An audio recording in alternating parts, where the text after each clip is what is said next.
Like if you guys have been to a dark factory in China, it very quickly is insane. like, It's insane.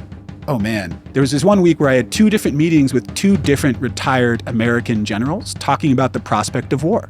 They're like, man, these Chinese companies seem to make so much more with less. It's like the DeepSeek thing. And I'm like, it's because they have no choice. You guys read the book Dune. There's Arrakis, which is the desert planet. And I think of that for China a little bit. It's like, yeah, man, these people are out in the desert. They're doing more with less. They have to become like the fiercest fighting force in the world. I love that Chinese are the Fremen, yes. I mean, they don't, no one wants to have to develop that way. Everyone sort of talks about China's competition with the world, US-China competition. Far and away, the fiercest competition is China's internal competition. Yeah. And so if you go back to like early, the Chinese dream, the word he uses is fuxing. So it's not a rise, it's a return. That psychology is so powerful. Like I'm fired up right now.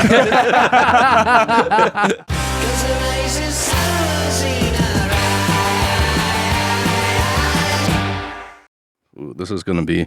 First of all, thank you, Zach, for bringing this. What is this, Laizo? Yeah, so this is Laizo whiskey. And here's what I know about it.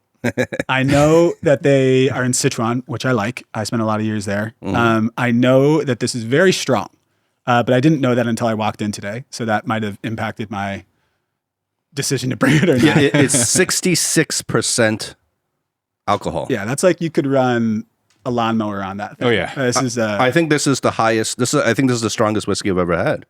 I don't remember having one more than 66%. We had some strong ones. We before, had some in the 60s. I've had some in the 60s, but this is high 60s. Okay. I don't know what's about to happen. I have I don't know what's about to happen. and my friend Yaling, who was just there, she said that they have like a beautiful hotel. It's like a whole experiential whiskey thing. So if you guys want to check it out, if these guys want to sponsor, where's the camera? Wow, what an incredible opportunity to get your product with a wonderful group of folks who are into drinks and good conversation. All right. Cheers, Zach. Cheers. Guys, Welcome back, man. Thanks. Good to be here. All right. So a few life changes I want to address because this is something always near and dear to me and Howie because we're relatively new fathers. You were a brand smacking new father. Congratulations. Thank you very much. Well, how do you feel different? How has that impacted your kind of worldview so far? I don't think that there's a bigger lifestyle change in anyone's life than having a kid.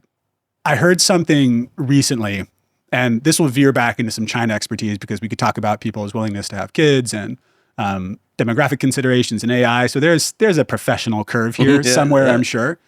But there's so much talk about how hard kids are and all the suffering and all the sacrifice.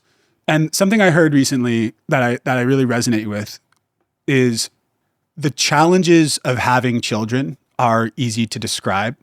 The joys of parenthood are indescribable. And I feel that. We're 2 months in, so Theo, our son, just started to laugh, which is the coolest. It's like I'm finally, I've been really trying to get him to like me for months now. And there's the first evidence that it's working, and I'm like, oh, I could do this forever. It's so rewarding. It's certainly challenging, but particularly you guys have listeners in North America, all around the world. One of the great parts about being in China is that you can have some help. So we had a great USL, sort of like a maternity nanny who specializes in the first 2 months of parenthood. You guys know this. I don't know if you've talked about this on the pod yet, but it's made all the difference in the world. I've been able to go back to work. I've been able to be a more present father. I've been a better partner to my wife. My wife's been more sane. I have newfound respect for like my American comrades who, I'm of the age where everyone I went to high school with is having kids now. Like it just seems so hard. So we're super lucky. It feels like the beginning of the next forever, right? Doesn't it make you think about how much of a difference it is back in the States or in North America, where a lot of people, I'm sure we know who had children are doing it alone and just battling it every day.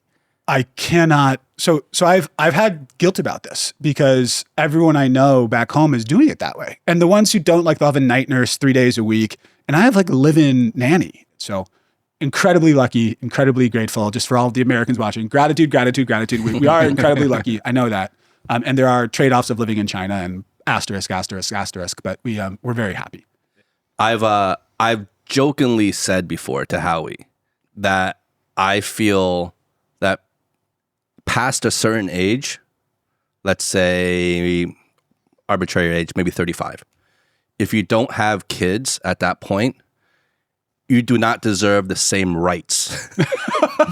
You bring that up like, oh shit. Like the same, like not human rights, but like be specific here. like civil rights.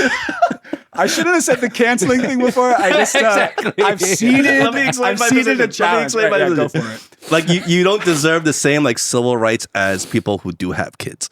And I say this jokingly, but I think the larger point behind that is that it changes the stakes in the game for the future. Okay. And I feel like if you have children and you know, especially young children versus a person who, let's say, is single, that person can be a little more reckless. When I was single, I was a lot more reckless and with my ideas, with the things I would say, with my opinions about what we can do for the future. Driving habits, like everything, right? drinking habits. But even like political concerns, like Totally. everything, right? The whole gamut of things. Because before you have a kid, as much as people talk about having a children and you can intellectualize having a kid and maybe try to imagine, it just hits different when you actually have one. And I'm sure you can attest to that now. And so I feel like a person looking out, if we're talking about future and the future stake and the future condition of the world and society that we live in, people with kids, fundamentally, you're coming from a much different place talking about these things than if, let's say, you were single. And so the joke is really just to kind of highlight that. And I feel like my worldview in terms of my tolerance for risk has completely shifted since having a kid, where I could be much more reckless before. I mean, how do you feel about that? Well, let's even drill down even further, right? This is like the Floridian voting bloc. So those are the 70 plus. Their kids are already out in the world and they're not thinking, I want to be around for the next 30, 40 years. They're like, how do I live well these next 10? And so they very consistently vote Republican, small government, lower taxes, because they're thinking about themselves. Versus when you have a young child or a child in early education or even in college looking for a job, like you are invested in a longer time horizon and a more secure society than maybe someone without a child or someone who's closer to the end of life. So this is a defensible position. Tough branding, tough headlines. Yes, that's the branding. Hey, that's the hook. But I'm hooked. But it's totally true. It changes. You know, I'm sure we'll get to AI, and every conversation gets to AI. And I posted something recently about how one of my biggest concerns is the divorcing or the cleaving of productivity and opportunity. So the divorcing or separation of productivity and opportunity, how we could create more with fewer people, with fewer jobs. I mean, that's my big concern for Theo. It's like, what's going to be available in the future? And if I didn't have a child, I would be thinking about, okay, what does it mean for me? What does it mean for my wife? How do I get more faster versus how do I design a society that I'd kind of like to be healthy, not design, contribute to a society or make a small dent in a society that for the next 30, 60, 90 years will serve my family. I think in general, with what you were doing before with your previous company, Young China Group. Exactly, Young China Group. We were focusing on the youth movement, but not like babies and kids, but the young generation. Yeah, I think it kind of flows also into what you're doing as like a next stage up, right? With BridgeWorks, right? Mm-hmm. So how does this all connect together? Right now? You know, it's a great question. By the way, to link back to the age 35 thing, 35, Pew says, is the end of youth. So it's actually not an arbitrary number. Like I'm 36 and I feel it. Like it's game over for you, man. I'm like midlife. This is it. Mm-hmm. But it really is like you cross that threshold. I cross that threshold. It really is. You look it. No, I believe you me, man. I feel it. So Young China Group was really focused on societal change and how that showed up in consumer behavioral economics, basically. And so what I had been doing before was very people-focused. And then suddenly in 2020, 2021, there was this one week where I had 2 different meetings with 2 different retired American generals talking about the prospect of war. it went from being this sort of like, wow, isn't it incredible that this young generation is exploring the world and what they want, to like, who are they going to support in a conflict, and what is the appetite for bloodshed? And I'm from the Berkeley area of Northern California. I'm like a hugger, not a fighter. I want to be in a business where people are getting along. And so BridgeWorks came from really an ask from one of my clients, with the recognition that it's like, okay, our strategy is pretty good. I was doing strategy with them. This was a Fortune 500 medical technology company. The problem is our teams can't get along. We have teams in the US, we have teams in China. Can you help us with this? And me, being the very savvy businessman that I am and was, said, no. I'm not like a therapist. Like I'm not like, I'm like a strategy guy. Like I wanted to be more Ian Bremmer than Brene Brown. Like that was, but they kept asking. And I had worked in the psych labs at Columbia Business School for a little bit. So I had a little bit of an idea how I'm like, all right, if I was going to try to make this a little bit more material, what would I do? And so we ended up making what at the time was called the China Preparedness Index, which the idea was that this would be a quantitative approach to diagnosing the quality of collaboration between US-based and China-based teams. That has evolved today into the Global Collaboration Index. So it's been more generalized as we've learned that this could actually adapt to a lot of different countries and a lot of different workforces. But what I got from that work, aside from seeing that we could actually affect real change, is I just felt better. Like seeing that there was two sides who, to be fair, were very well incentivized to get along. But back in 2023, these were the only people who were leaning in on the US and China side were people who were in businesses who were incentivized to get along. Everyone else was cutting ties. Everyone else was leaning back. Everyone else was predicting war. Everyone else was looking for conflict. And even the business ties, actually. Even right? the business. So like we worked, I spoke at a Morgan Stanley semiconductor event back in 2023. And like privately, the glee that some of these semiconductor top executives described leaving China with. Working across the world is hard. And the idea that I could contribute positively to that, and I could make it a little bit more science-backed and data-backed, because one of the other things is when you're a wholly owned foreign entity in China, it's really hard to collect data, specifically consumer data, because there are political implications of consumer data. You can collect HR data. And so we've sort of found this like back entrance into doing what I think of as meaningful work, trying to create bridges in times of, if you look at the data, 2023 was the global low in perception of China. Oh yeah. Not just US, all across Europe. It's recovered a lot throughout Europe, not so much in the US, but a little bit. And this idea that we can be contributing positively to that, to the people who want to get involved. And then in full transparency, that I could create a business around it, that it was sustainable, that people would pay me for it rather than just being like, oh, that's interesting. Thanks for coming. It was a total watershed moment. And it happened, correlation, not causation, maybe, around the same time that the first time I came on your podcast. Like that was really when I made the decision. Causation. Definitely causation. Right. It was when I decided like, hey, this is what I'm going to do. Like, I'm not going to write another book. That's what everyone was telling me to do. BridgeWorks really stood out as something that felt good, worked well, and we now are building around it. So let me ask you, because imagine your kid now at 6 years old. How would you, in the most, fundamental and simplest terms, explain to him what you do now? We try to help people and teams get along better so they can make more happen, which for global teams is a real, people just move slow. It's very, especially teams who are like, we have a meeting culture. Basically what that means is we have to be in the same room in order for shit to get done. You can't form a war room every time something comes up between China and the US. Yeah, see, okay, that's a very specific point that I would love to unpack a little bit. And I think there is an obvious differentiation between China versus other countries. And you can name other countries if you need to. And what I found is a lot of the global companies that are working here, they kind of force the local team to adapt to the global way. It makes sense. Mm-hmm. It makes sense. But I'm sure there's things that you have figured out or discovered through this process of working with global teams that maybe there's better ways to do things.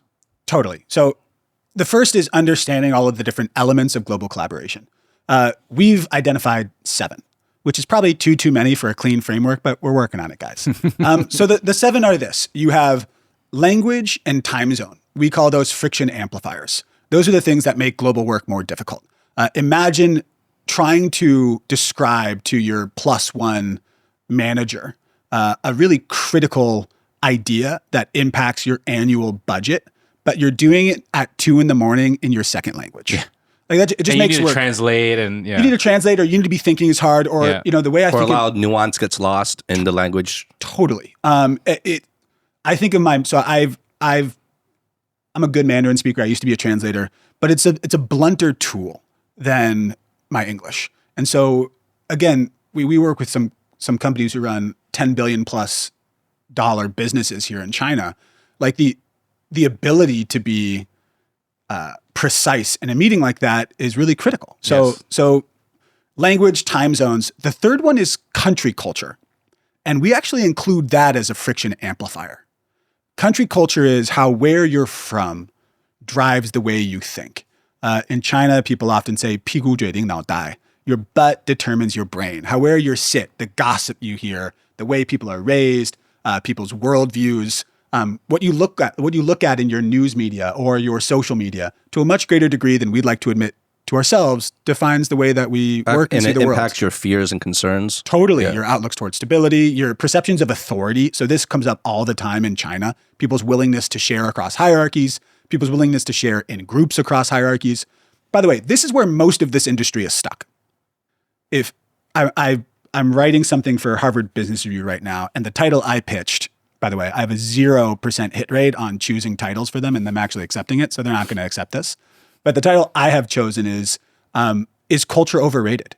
So in global collaboration, is culture overrated? Because it takes up so much of the oxygen in the global collaboration world. When you say, like, we say we do cross-geo collaboration, and everyone then says, you mean cross-cultural? And I say, no. Because culture is massively important. But culture isn't necessarily why you're missing your quarterly or annual targets. It's why you're not making decisions at speed. Let me get into the other 4 because I could go on this culture rant for a while. Okay, so the friction amplifiers, time zone, language, country culture. What do these have in common? You actually can't control them.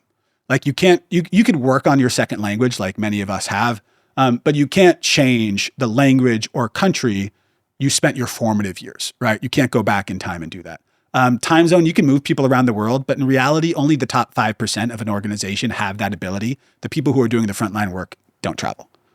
Okay, the middle of the spectrum, you have headquarters, regional office, power dynamics. Like people just do what headquarters says. We don't advocate for equality. We advocate for intentionality. And most of the time, the power dynamic between regional office and headquarters isn't thought out. People just go with inertia. Okay, now to the next 3. We call these alignment multipliers. The theme is you could control these, right? You have company culture. You get to decide what kind of company you are, and most people don't do that intentionally globally. They pay a lot of attention back at headquarters, not very much globally. The next one is market knowledge. Market knowledge is far and away, particularly when you're working with places that are more culturally, linguistically, and physically distant, like China or India or a lot of Asia. It's far and away the area where it just slows work down, and it creates a huge extra work burden on your region-based team who time and time and time again at midnight in their second language are explaining to someone what the hell Xiaohongshu is, or what volume-based procurement is, or why someone who works at a social media outlet in China isn't officially state media and should or should not be included in a certain consideration. And a lot of this must be going over their heads at headquarters because they just don't have the nuance or context to really understand that you're having 2 different conversations, basically. Totally. And then the third one and the last one here is process. So to tie these together, if you don't have your decision rights process figured out, who gets to make decisions at what level of issue? If you do have a crisis about a social media issue in China, and we saw this very recently with a client of ours, you have a day to put that fire out. And so if the way that you mitigate that crisis requires 2 weeks of meetings and explanation and sign-offs and weighing and debate in the US, your house is burned down. And that does 2 things. First, it's really bad for your business in China, obviously. But second, you have a locally based team whose first and only priority is to crush it domestically, is to win for you, for themselves. But they have a headquarters who's viewed as, okay, I'm pulling the emergency brake here. I'm slowing us down because we have multiple priorities and in some cases competing priorities, or we just don't know enough about the market to really make an educated decision. But we actually still, it's not until we pound the table that a decision is made. It makes it really hard to keep top talent at global companies.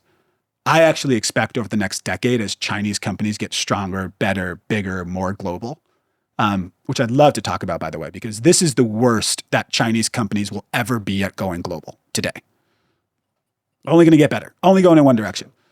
A lot of these great talent that foreign companies have sort of had the pick of the litter of when they come to a place like China or even India or in a lot of places that would be typically considered developing markets, that talent's going to go local. That talent is going to choose a place where their market is not the fifth priority, it's the first priority, or where you don't have to spend a lot of your time explaining the context or improving people's market knowledge or jockeying for that power dynamic.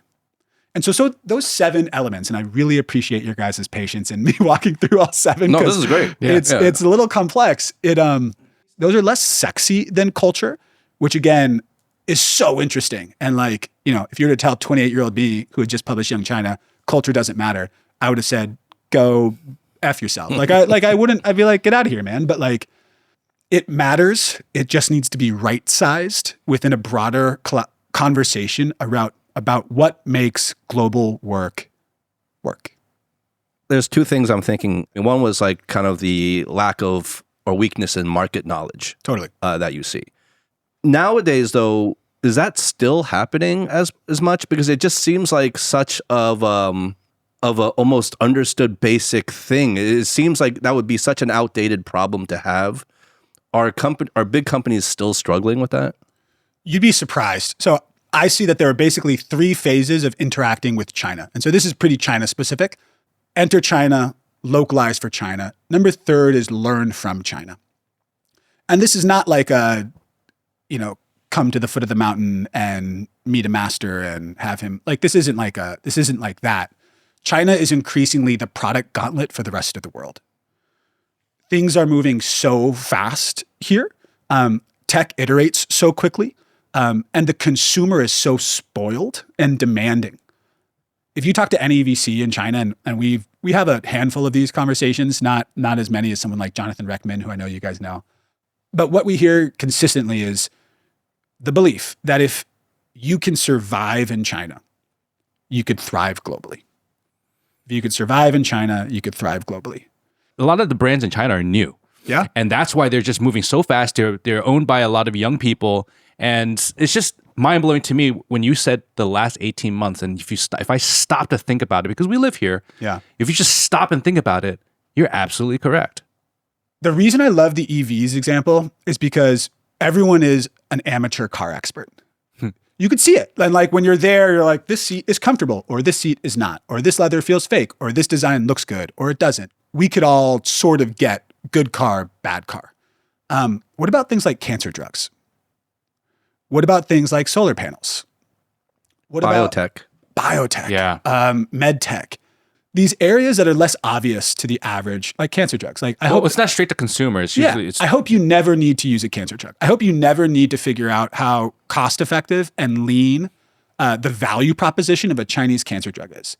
But should you, you'll find out that what survives in this ecosystem, the value proposition, that the demands of the customer and the purchasing power of the customer are such that the value proposition needs to be so tight, so lean, so compelling that you take that, what's designed for a consumer in Chongqing, and you take it to Mumbai and it sells. You take it to Melbourne and it sells. You take it to Mexico City and it sells. I think of this as socioeconomic proximity. I like to think of big words for simple concepts. Basically, what the average consumer here, China's the middle class of the world. What the average consumer here demands, the rest of the world will need and buy. So when you say value proposition, is that just a fancy word for affordability? Xingjiabi, right? Okay. So it's one of those things that it's value. So we had this conversation with a Fortune 100 tech company based in the US, but here. When people, even in the US, when people think of China stuff, they typically think of as cheap. But the problem is it's not anymore. From either people, so talent, to product. But so it's not really about price anymore. It's about price. It's the price to quality ratio. It's value. The products that emerge from China are demanded to be of such an incredibly high value that truthfully, there's not a lot of margin here domestically. And it's why every single company like the only investable theme in China is go global or AI. But really go global. I mean, even if you look at how much like DeepSeek was able to raise versus like your run of the mill AI wrapper in the US, like it's a totally different world. Like the money, the recognition that if you're hungry for growth in China, it's such a demanding ecosystem. Selling anywhere else is easier. Because if you look at the consumer confidence charts, which I could send you some, like, but they're pretty transparent. Like it's like things are really good. COVID hits and the consumer measures, and actually the summer of 2021 with the summer storm and like the anti-education, anti-big business, and like it was. That's really when consumer confidence came off a cliff. So, and it hasn't recovered. There's been incremental recovery, but there's a new normal of significantly lower consumer confidence than pre-2021. And so if consumer confidence domestically is in the gutter, but you still have to make a bunch of stuff and sell it in order for your company to continue to grow, it's pretty easy math. You go global. And so the weakness of China's domestic economy and specifically domestic consumer market forced these Chinese companies to go global and compete with the rest of the world much sooner than even these Chinese companies would have done themselves. Like it was unnatural growth were it not for this major exogenous event of crisis. So yeah, you're a Chinese company. It's like, hey, we need to continue to sell stuff in order to keep our shareholders happy or go global or go public and realize our dream. Where do we go for growth? Out. I kind of want to just hone in on that for a little bit because, you know, like we said, we've talked a lot, especially recently on recent episodes about China soft power and how that is affecting people. And we kind of focus on soft power on a surface level. But I think with you, it can kind of connect with how soft power connects to how hard power makes decisions in actuality. So is this like, how do you react to that? I think with China, soft power is the trailing edge of global expansion versus with the US, soft power was the leading edge of global expansion.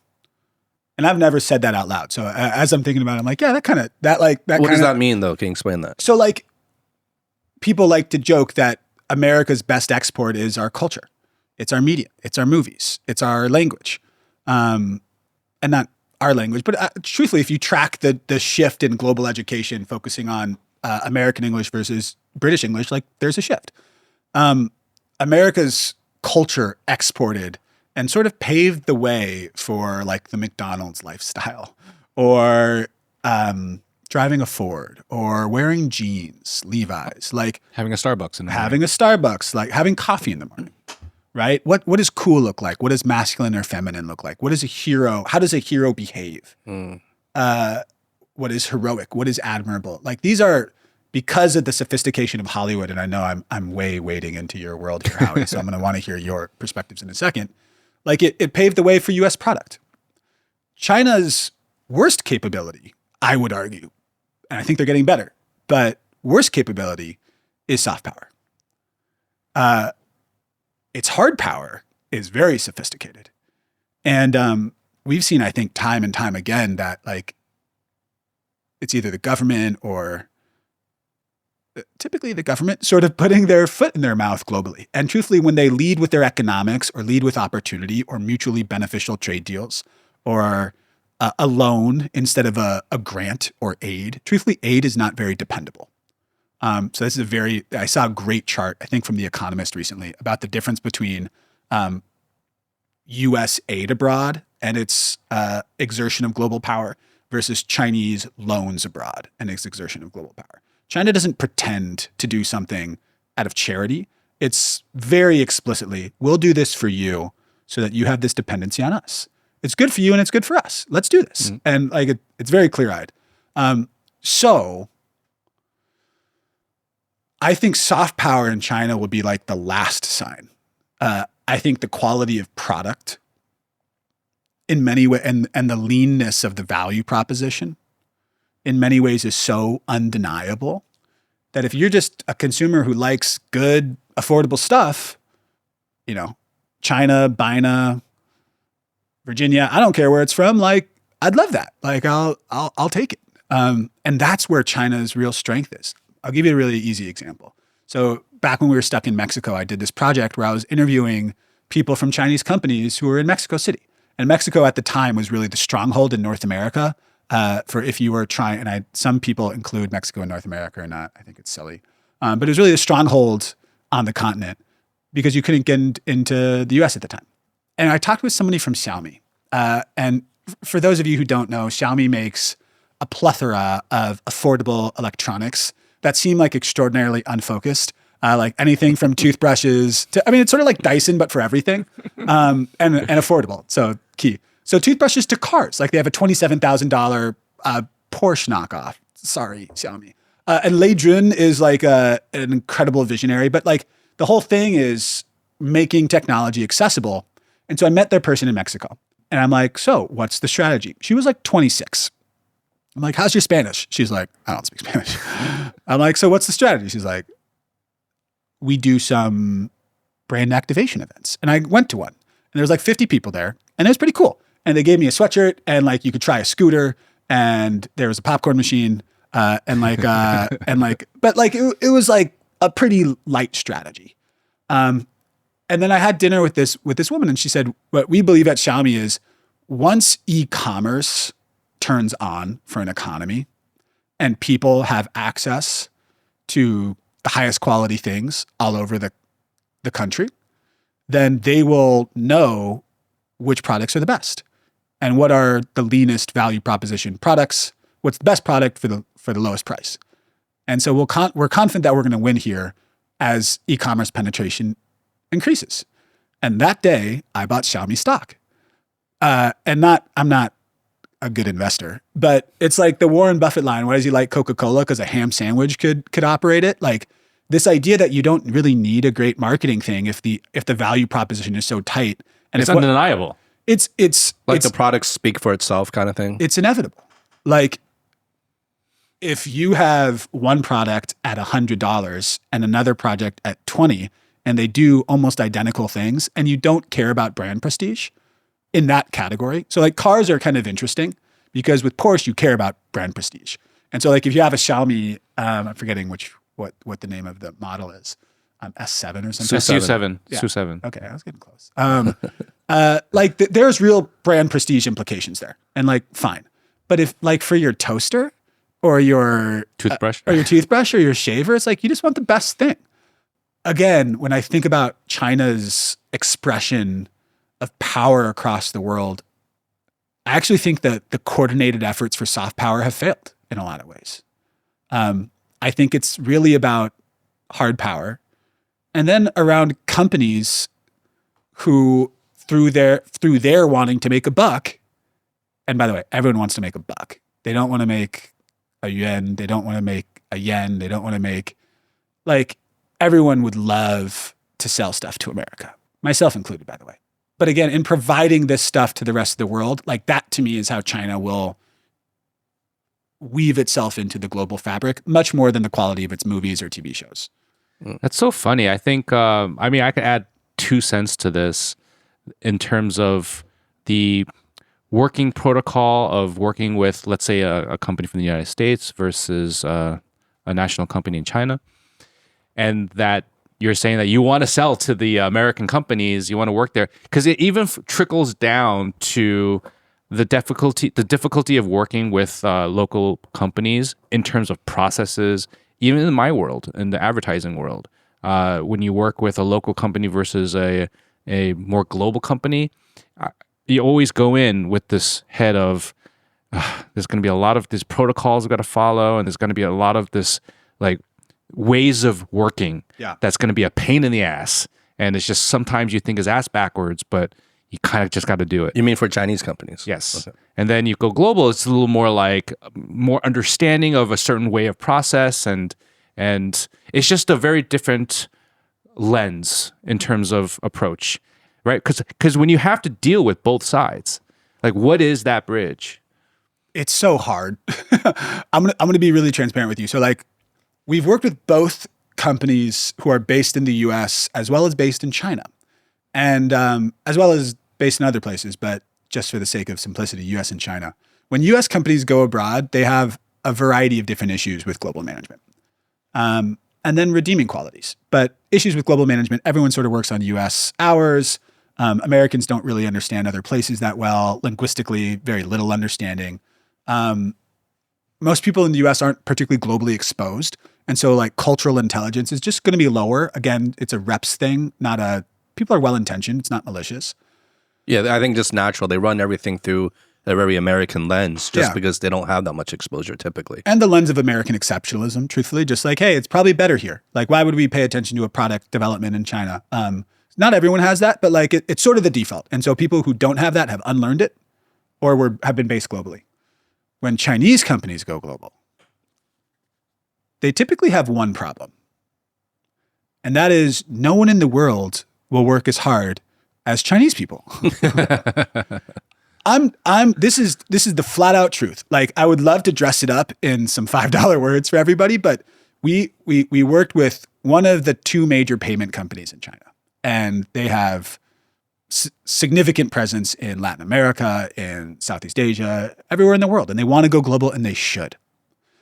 But what we hear so consistently, and these Mexico interviews turn this up, and this other work that we turn this up is no one can keep up with the Chinese staff. And there's another interesting sort of outcome of this. So first, they can't keep their staff globally. Attrition is over 50%.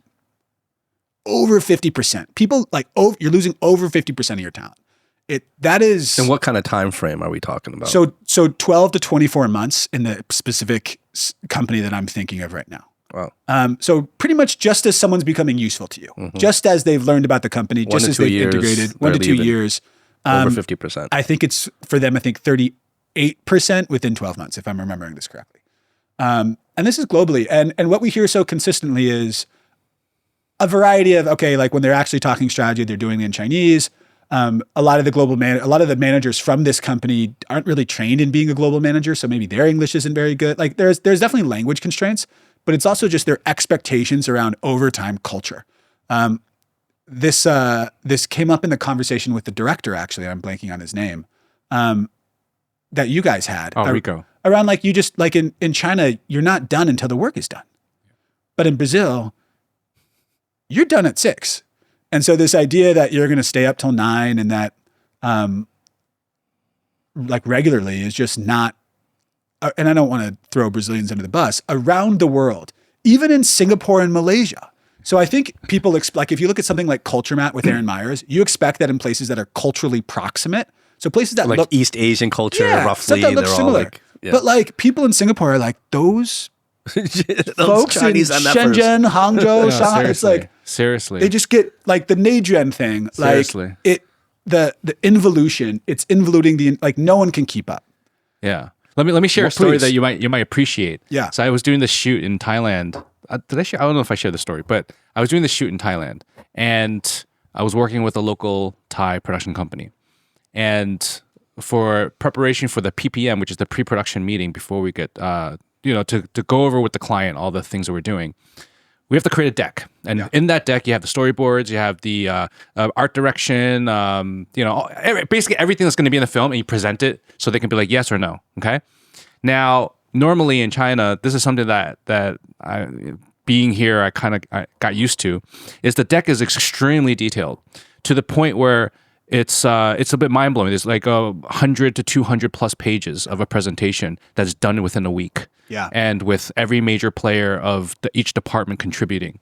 And I remember as a director, I'm leading all this and putting it together with what my quote unquote vision is.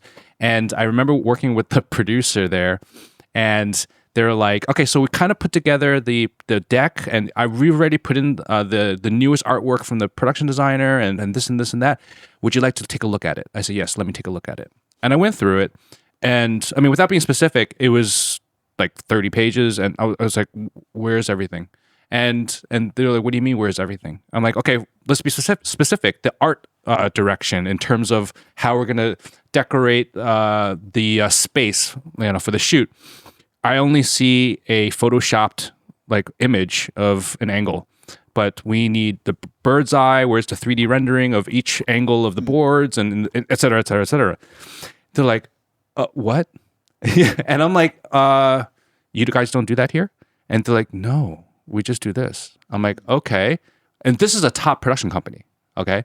And I'm like, okay. And then the other producer who has worked with Chinese people before and brands, she came in and she's like, oh yeah. We've worked with China teams before. Yeah, this. Yeah, we can't. It's really difficult. We don't really do that. But if you need it, maybe what we can do is bring it up to the team and see if how we can do it. And then so the producer I was working with, who hasn't worked with Chinese teams, like, can you show me an example of what you've done in the past? I said, sure.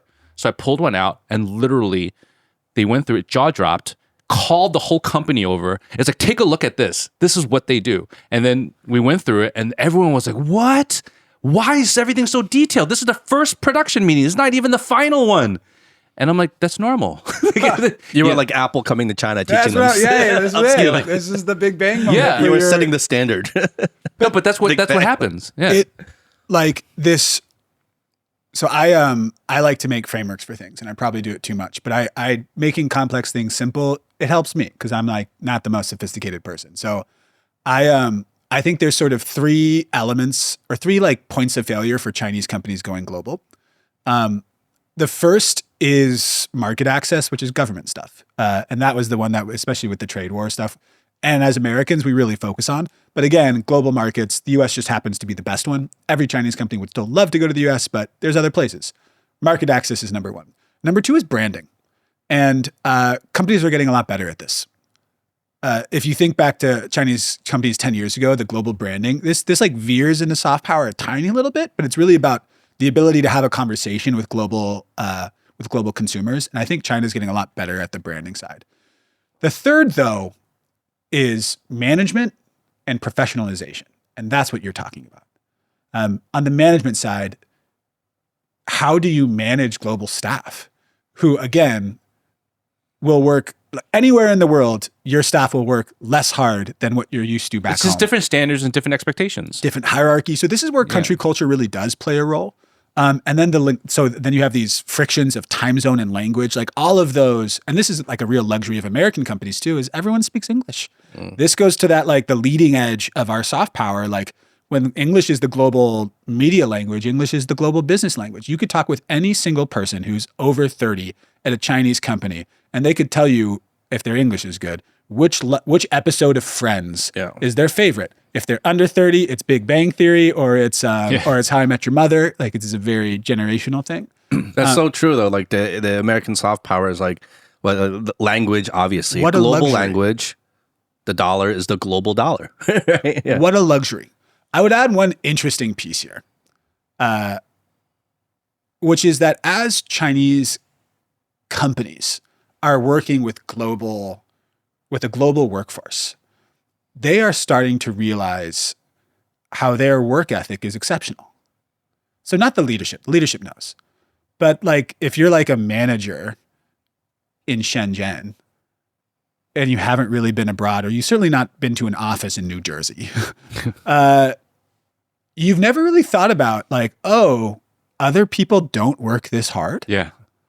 And so there's been this strange, like in our research, by the way, and we've been getting like we've been getting pulled into the involution of these. It's normalized. So in China, like I really, with our Chinese clients, they're the most sophisticated people we work with. They're the smartest. They immediately get what we're offering, why we're offering it. The negotiations are brutal. And then what they expect is about 5 to 10x the value of what we'd offer American clients. Not what we'd offer, but what American clients would both accept and then would be willing to digest themselves, right? Like they don't want a 100-page, they want the 20-page deck. And then like actually digest and integrate. But on the China side, we've watched as we've been showing these findings with people that they see how hard people work in Singapore and they're like, why can't we have that too? This question of what is a life for? Yes. Usually it takes me 2 glasses of whiskey to start to get to that. Let's dig in. No, but like that to me, like this is the identity generation, right? And this question of what is all this hard work for? Like one of the big themes during COVID was reverse migration. People deciding that more competition, a smaller apartment in a bigger city with a higher ceiling is less appealing. Okay, so a promised future, but not a guaranteed present. Once that promise was undermined by COVID and some of the economic shakeup, they're like, why can't I just be happy now? And so I'll move to a second or third tier city. Or why do I have to work so hard for a promotion that's no longer guaranteed?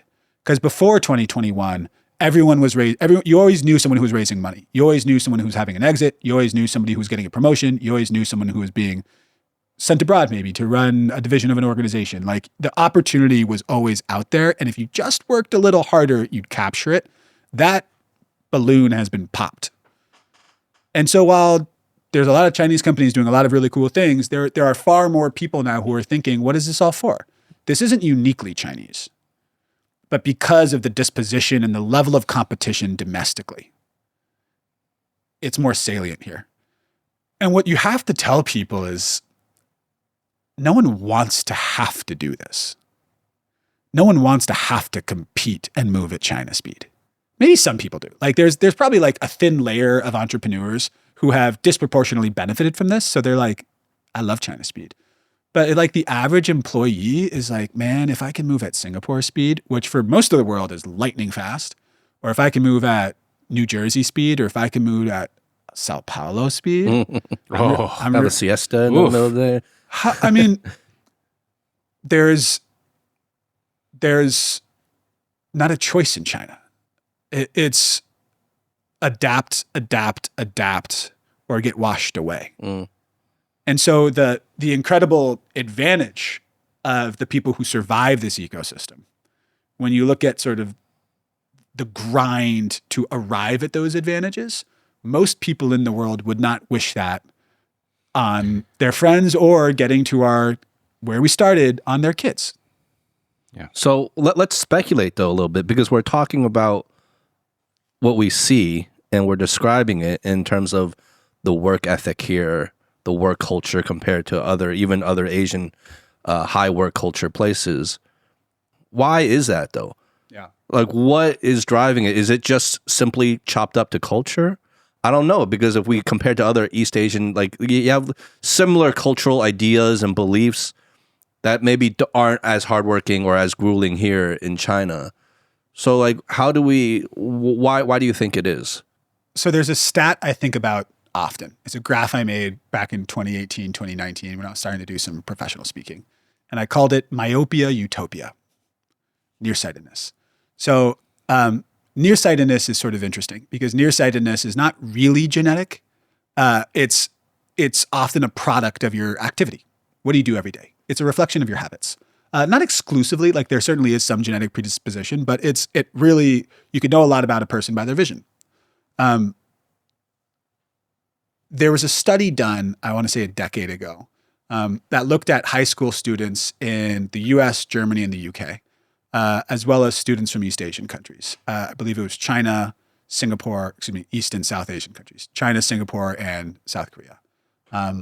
And what they found was in the US, UK, and Germany, occurrences of myopia were about 40% in high school graduates. 40%. So 2 out of 5 kids, nearsightedness. It's not crazy, but it's a good amount of glasses. In China, it was 91%.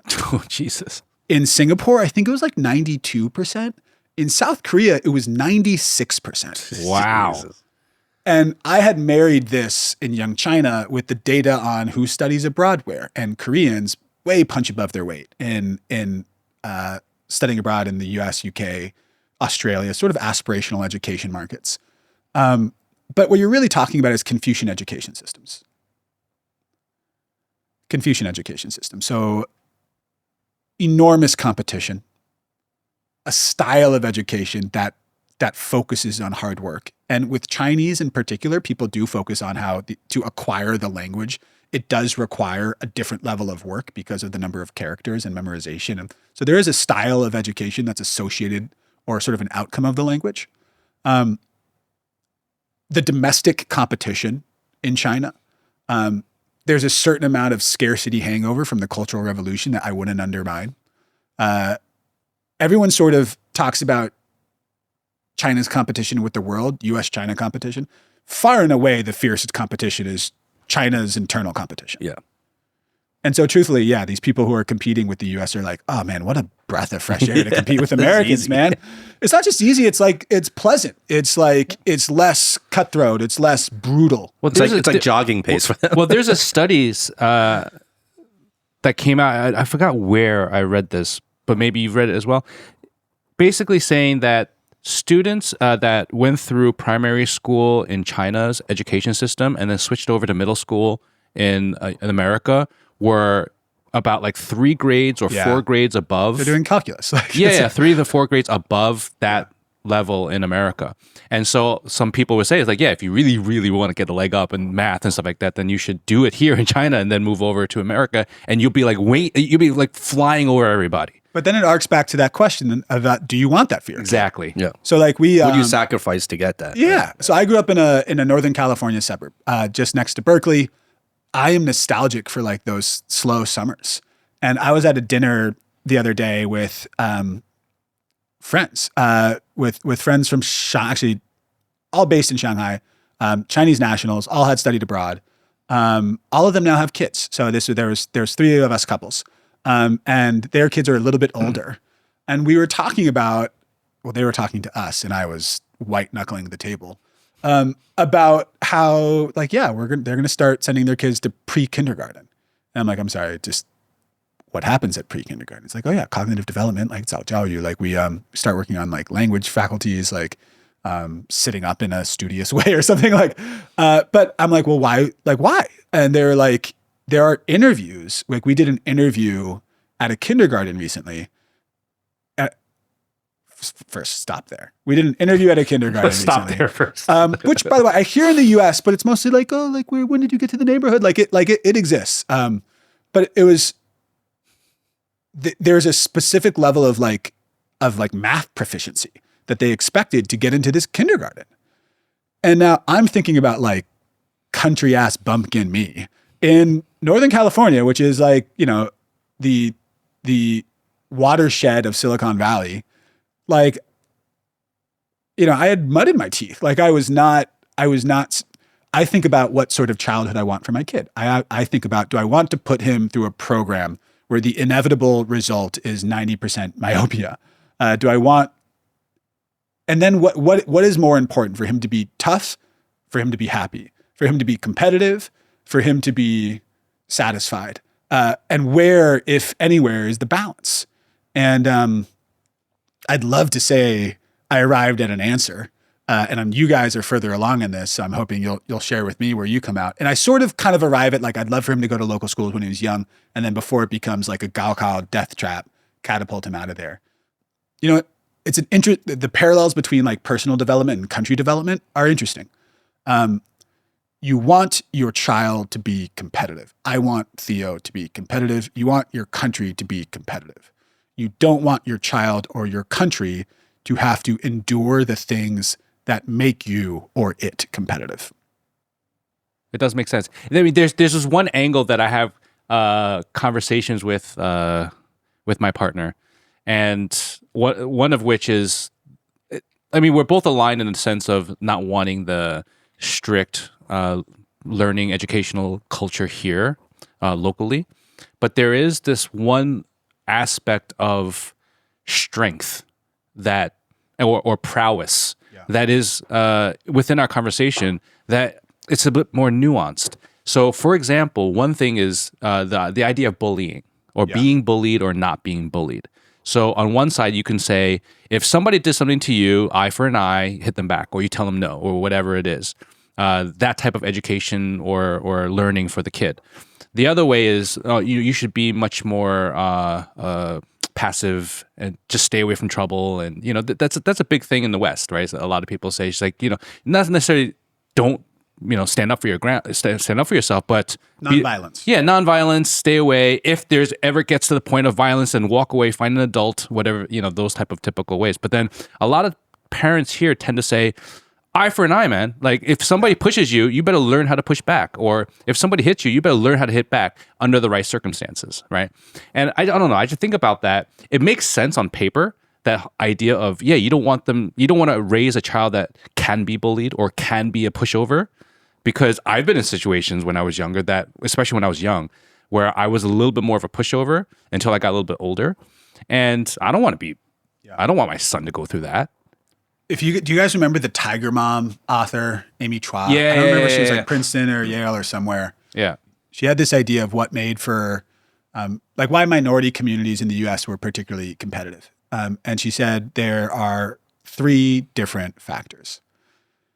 And for effect, is it okay if I pour myself some whiskey while I pause in between? This is really good. It's really good. it I'm really gonna pour is. some It's like more. a little alarm. Do you guys want a little more? Yeah, sure. Thank you. I could set you up. 3 common traits of these minority communities, specifically in the U.S., who have disproportionately high outcomes in professionally and in education. And I'm going to try to get the 3 in the right order, but I always mistake the first 2.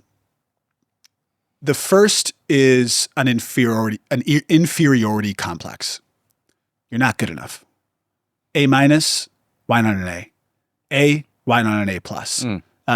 Hits home.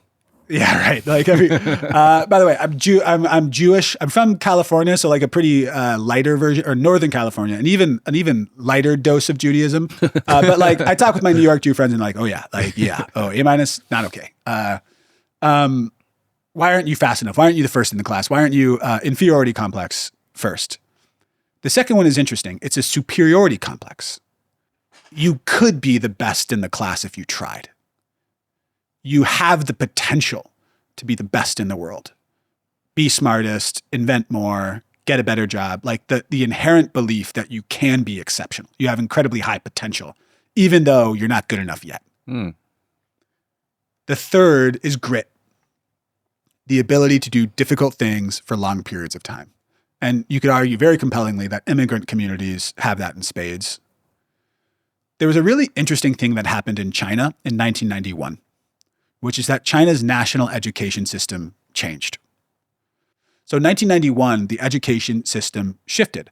And it shifted from a focus on Mao and like recent history in China to the 5,000-year view history of China that we're all now so used to hearing about.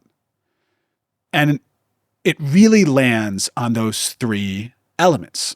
Inferiority complex. We were called the sick man of Asia. We are economically weak. We let ourselves be weak. Century of humiliation. Foreigners came and invaded us and parceled us out. And yeah, it was their fault, foreign aggression, but it was also our fault. We skipped an industrial revolution. We let ourselves become weak. Superiority complex. We were the strongest empire on earth for the most amount of time. We have incredible potential. We're not there yet, but we have incredible potential. The third is grit, doing difficult things for long periods of time, the prospect of delayed gratification. And if you look back to the Cultural Revolution generation who really built China's modern economy, man, they had all 3 of those things in spades. Yeah. Grit, duh. Yeah. And that was the first time, like, you hear all these stories about people begging for extra hours at the Nike factory. And it was the first time where you could work harder and longer and get paid more versus Cultural Revolution, harder, longer, same bowl of gruel. Like it was not a better situation. The shift though in the national identity in 1991. And so I talk a lot about in young China, the post-90s generation, but these are the same people in the workforce today, same consumers who are really changing the consumer landscape in China. These are people who have grown up not with China as weak, not with China as poor, but with China recovering. And so if you go back to like the Chinese dream vernacular and verbiage from the leadership here, the word he uses is fuxing. So it's not a rise, it's a return. That psychology is so powerful. Yeah. And you could think about it for an individual, But when you spread it across a country, and I would say there are holes poked in it these last 4 or 5 years, right? Especially if you compare to pre-2021.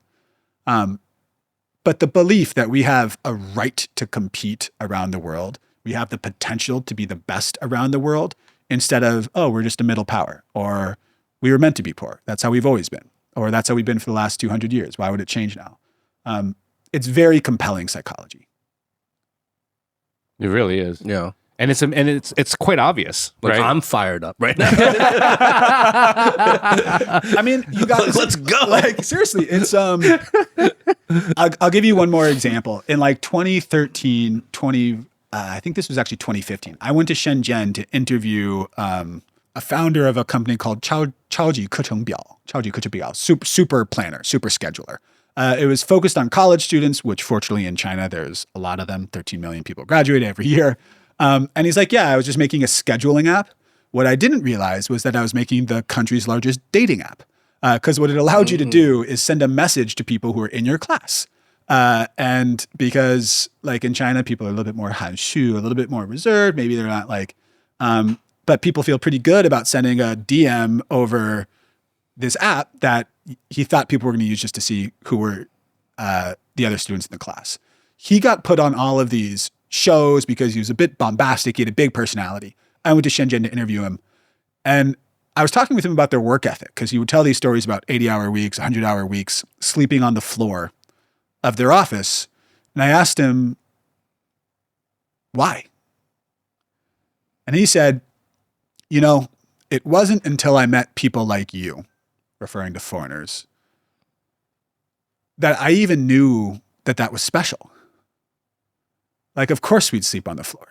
Of course we'd work extra hard. Like, this is our ticket. Like, of course, like everyone's working this hard. Like, what do you mean this is unique? This isn't unique. It's not unique here. This is what gives you the license to compete and win. Like anything less, it doesn't make sense. It wasn't until I met foreign investors that I understood that our work ethic was globally unique. And so I don't want to just say like it's in the water here, but to a certain degree it is. And again, most people would prefer not to swim in it.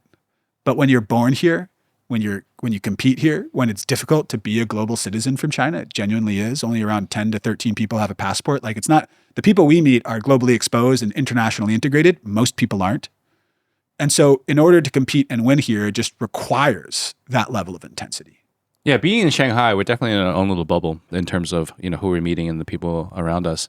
But I do want to make a comment about that culture that you're talking about, because I would say that you reverse up to even 20 years. Yeah, that's totally acceptable. It's the norm, that type of work culture.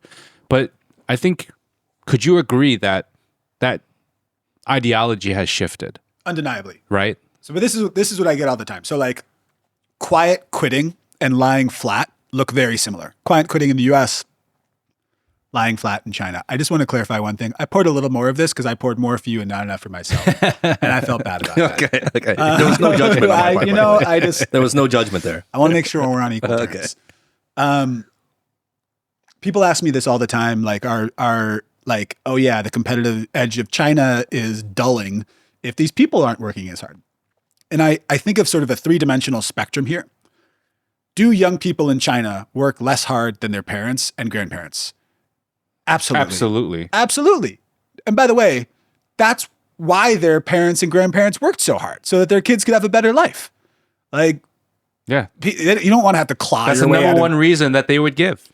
You don't want to have to claw your way out of the Cultural Revolution again. Like every generation, you stand on the shoulders of the last generation. And in China, I've done some family office work in China, and people are always like, let me get this straight. In the US, people get rich and then don't give money to their kids when they're like 18, 19. They don't let them buy really sweet cars with big engines. They don't.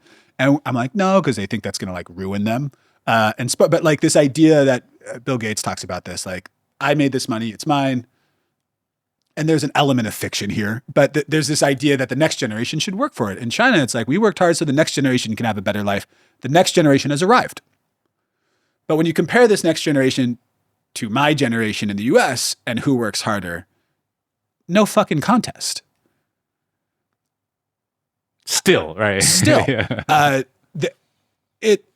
So do they want to work less hard than their parents and grandparents? Undeniably, yes. Is there still a layer of the population who still works that hard and is competing at an extraordinarily high level? Also, undeniably, yes. It's a smaller proportion than before, but still large enough to populate most workforces. Explicitly not factory work the way that it was. So I think that's an important asterisk. Not the same factory work that it was. But are they working harder than pretty well every youth cohort around the world? Yes. And if you were to press me to say, and again, we did this 10-country study with India, Germany, South Korea, Saudi. Like I've looked around for other hardworking youth cohorts, and I'm sure there are some. And it's a little bit like Silicon Valley is like a pocket, and Shenzhen is a pocket. Like I'm sure there are pockets of similarly hardworking groups, but when you get to the scale, it's still not a competition. It could be that their kids want to work even less hard, and there's starting to be more work ethic parity between the US and China, but we're not there yet. Well, because as you said, coming out of the Cultural Revolution, the bar was set so high in terms of this, I think, this idea of survival. Yeah. And your work and just really practically the money you can bring in through that work was just like directly tied to whether you were really going to live or die in a way. Yeah. And so I think that bar was set where even if the younger generation is working less hard than the previous generation, which I totally agree, it's still a lot harder than, a lot of cohorts, like you said, around the world. Do you think, though, that part of it has to do with, in some way, linked to population of a country?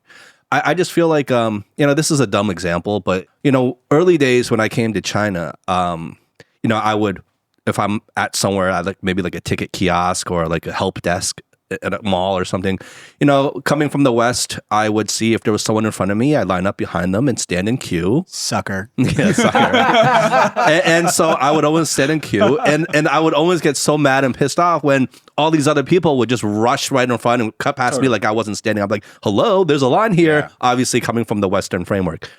I used to get really annoyed at that until I remember someone explaining to me, at least from their explanation, is that like, look, you're coming into a country that came out of a very difficult recent history with its population that it's had fighting over very limited and scarce resources. Scarcity trauma. Scarcity trauma. And so when you have this many people, and obviously China is famously known for its large population, and you still have limited resources, at least perceived limited resources now, you have this, you create this behavior in society where what do you mean wait in line? What do you mean? No, if I see a gap, I'm going for that gap. You see it even in the way people drive, or even how pedestrians walk, or scooters. Getting off the plane. Or getting out of elevators, right? Yeah. Like before I can even get out of elevator, people are already pushing their way in. Yeah. And so all these kind of social etiquette things we kind of take for granted in the West is still kind of a thing here in terms of the way people behave. And it is, I think, tied to this idea of competing. You're competing in society against, millions of other people for limited resources. And so do you think that mentality and that fact or that dynamic also plays a role in this work ethic we're talking about? Undeniably, yes. China's not rich yet. So like, even though these companies are really impressive and big, and again, the capital markets aren't that impressive yet, and the exits of Chinese companies aren't so big yet when you compare them to Americans. So opportunity doesn't scale with population. Yeah. So even though China is undeniably a world power, I think we sort of make the mistake, and I think it's been in vogue, particularly these last 12 months, to be like, oh, China's surpassed the US. It has not. And for the vast majority of people in China, the quality of modern life or the qualities of a modern life that we would associate with a modern life are still out of reach, or are partially in reach. Again, I call this the Shanghai fallacy. You come to Shanghai, you have a great glass of wine, you have a killer whiskey, Lijo. And you think that like the rest of the country's that way. For investors who come or corporates who come, I see this all the time. They're like, this is it, man. But most of the country isn't this way. Like the luxury of waiting in line is a reflection that there will be enough, that there'll be enough tickets, there will be enough jobs, there will be enough food. Is this competitive mindset informed by the Cultural Revolution and that scarcity trauma weakened now with younger people? Absolutely. But is it still present? Certainly.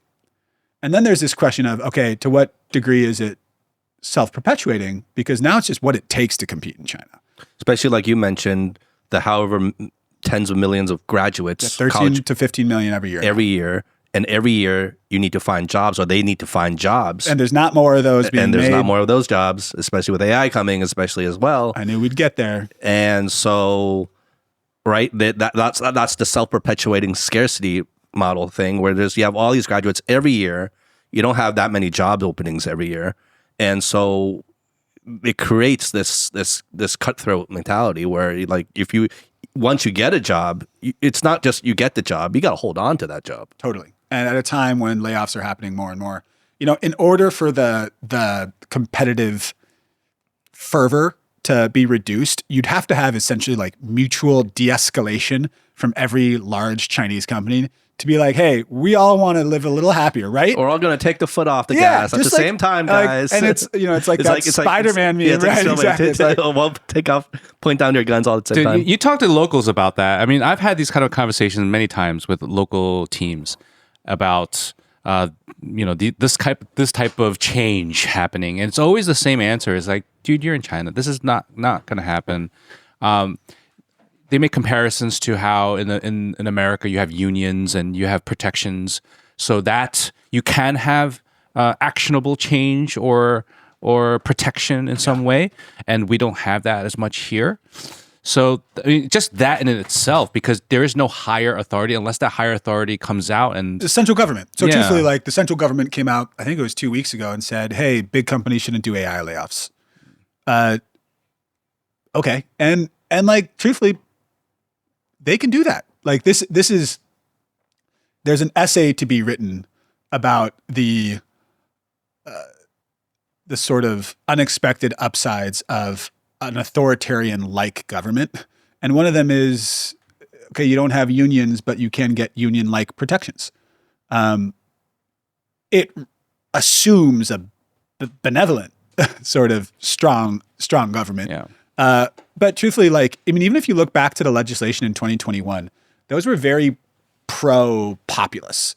Like they were trying to make education more accessible. They were sort of anti-big business, pro-individual. A lot of the data laws in China are far more comprehensive and forward-leaning than what you'd get in the US or what would typically require lobbyists or unions. So like there's mechanisms here. And the central government is very well incentivized to try to keep as many people happy as possible. But it's hard because every Chinese company I speak with also believes it's their secret weapon. Like, why would you give up your advantages? Yeah, that's the thing. It becomes like a gray area where you have that, word from above, no firing based of AI or anything like that, and you have the immediate reaction in the West. You have some people saying, "Oh, look at that! That's great. That's something that we need to do," or something like that. But at the same time, if you look at it, I don't know if there's truth to this, but if you look at it from, like you said, these national, local corporations' perspective, it is their superpower of utilizing whatever it takes to get ahead and do the best that they can. And if it means somehow playing around in the gray area to figure that out, you bet it's going to happen. It's just like the idea of 996 on paper. No 996, or no extracurricular, English learning, tutoring, or anything like that. But does that mean it's gone? No, it's still there. So I don't know. It's just a gray area that it sounds good on paper. It sounds great as an announcement for public relations for the country and stuff like that. But to be fair, it doesn't mean that it's enacted. It doesn't mean that it's wholeheartedly accepted. There is directional change, but it's not absolute. Yeah. So I like anti-corruption. I don't think leadership here gets enough credit. I think it gets covered. I remember so clearly where I was. Do you guys remember this? At universities, they had those big what do you call something that you stick a pin in and like cardboard size, not cardboard, but basically you had a big board in the community. There was one at Sichuan University. Like a bulletin board kind of thing? Bulletin board. That's the word I'm looking for. Cheers. It's gonna get better. Cheers. There we go. Yeah, that's a great word. You just. My wife says she is increasingly bilingual, BYE lingual, and I feel that. But they posted like the newspaper on it. And so every day, me and a bunch of old people, I was trying to improve my Chinese at the time, would just sit with our hands behind the back, being like, "Oh yes," like, how interesting. And but the whole catching tigers and swatting flies thing with the anti-corruption, people really only talked about the tigers back in the U.S. Like this is just political jockeying at the top of the Communist Party, and it was like there's a huge amount of like, let's get rid of my rivals, but people don't give enough credit for all of the damn flies that were swatted. Yeah. Like there was real belief at the time, and Pew actually has data about this, how like the greatest limiting factor to your ability to get ahead in China in like 2012, 2013 was do you know the right person and are you bribing the right person? Are you spending enough of your startup costs on cigarettes and booze to get ahead? Does your child know the right person, or do you know the right person so your child can get the right job? Like, is there still corruption in China today, 13 years on? Undeniably. Is it significantly less? Yeah. And are there far fewer flies? So like as many tigers that were taken out, and absolutely they were, like there's no doubt that this was a political move from the top. But the degree to which China has become more accessible and less reliant on grease and squeeze for people to get ahead is also undeniable. I think there's also a yearning for that in also many Western countries as well. Totally. Yeah. Like this goes back to the like, all right, there's left and right, but there's really up and down. Yeah. Like how do you make it so that social mobility is perceived as accessible? And yes, there's a lot of cynicism here in China, and there's a lot of cynicism back home in the US. I think these directional changes both matter more than people give credit to in like the pundit world, but also less than like the China maxing online ecosystem. Like you get a lot of like of travel influencers coming to China now and be like, the trains run on time. And like, you know, like it's the sort of, I mean, it's frustrating being here because we remember back in 2023 when the world thought China was imploding. Like I had somebody come from a major company and say he like half expected there to be food stamp lines in China in 2020. Because that's what was being reported. Yeah, a lot of headlines were coming out with that. Yeah. I mean, implosion. There's still people that believe that today in 2026. But there's also people who come in 2026 who expect the Jetsons. Who expect like it's different. It's a little different. That's the true. perception of China changes far more than China itself. And the reality is usually much more mixed. So I do think some of these directional shifts are meaningful. Yeah. And it's not going to mean that big companies don't fire people because of AI. You know, you make a great point. It's yes, on paper, if you just look at what it is, yes or no, will corporations or will society change or enact based off of these edicts from the government? Now, I just said at first, well, maybe not, maybe there's gray area, but you know what? There are these sort of trickle down effects that do change a lot of real world situations, and I agree with that. Yeah. And there's also the thing when you squeeze here, things contort outwards in different ways, like inevitably. Yeah. I'd be curious about your guys' point of view on this because I've been thinking about this a lot. When we used to live in China, when did you guys come? I came in 2009. 2009, long time. 2007. 2007, all right. 2011, I studied abroad in Hong Kong, but moved here in 2012. So 2012. Apparently, everyone's like, you missed the good years. I'm like, everyone says that every 5 years. You missed the good years. 2012 was still pretty good. 2012 was great. And I was in Chengdu in 2013 when that was like in like late 2012. That was like when Chengdu was becoming like the cultural epicenter of China. It was awesome. I have some fun stories that I cannot say on camera. But or with one more glass of this, let's get those stories out. We're pulling those stories out of you. There was a lot more gray area then. There was more crime. Like, so I've had huge amounts of like bikes and e-bikes used to get stolen all the time. I remember sitting outside of the train station in Guiyang and seeing like multiple thefts and actually stopping one. Not because I'm like, I just like shined a flash. I'm like, hey, don't do that. But like there was just like more bad shit happening, and more like visa gray area, more payment gray area. Like I used to be a bilingual event host, which is how I started to fund the book. I did that in Tibet for 2 weeks, which is really cool. But like white guy in a suit being like, 尊敬的各位领导，各位来宾，各位朋友. They love that. It was eat that up. Total race baiting. And but you know what, man, it paid the bills. Yeah. And but there was just more like in between, and a lot of that gray area has really shrunk. Yeah. So like 24-year-olds have asked me like, hey, like, what should I be doing? And I'm like, man, when I was 24, like the things that I was doing, you couldn't do now. Yeah. The type of visa I was on, you couldn't do now. Like the way that I was getting paid was under the table. And like, you know, we're all good now. Like I have a great accountant.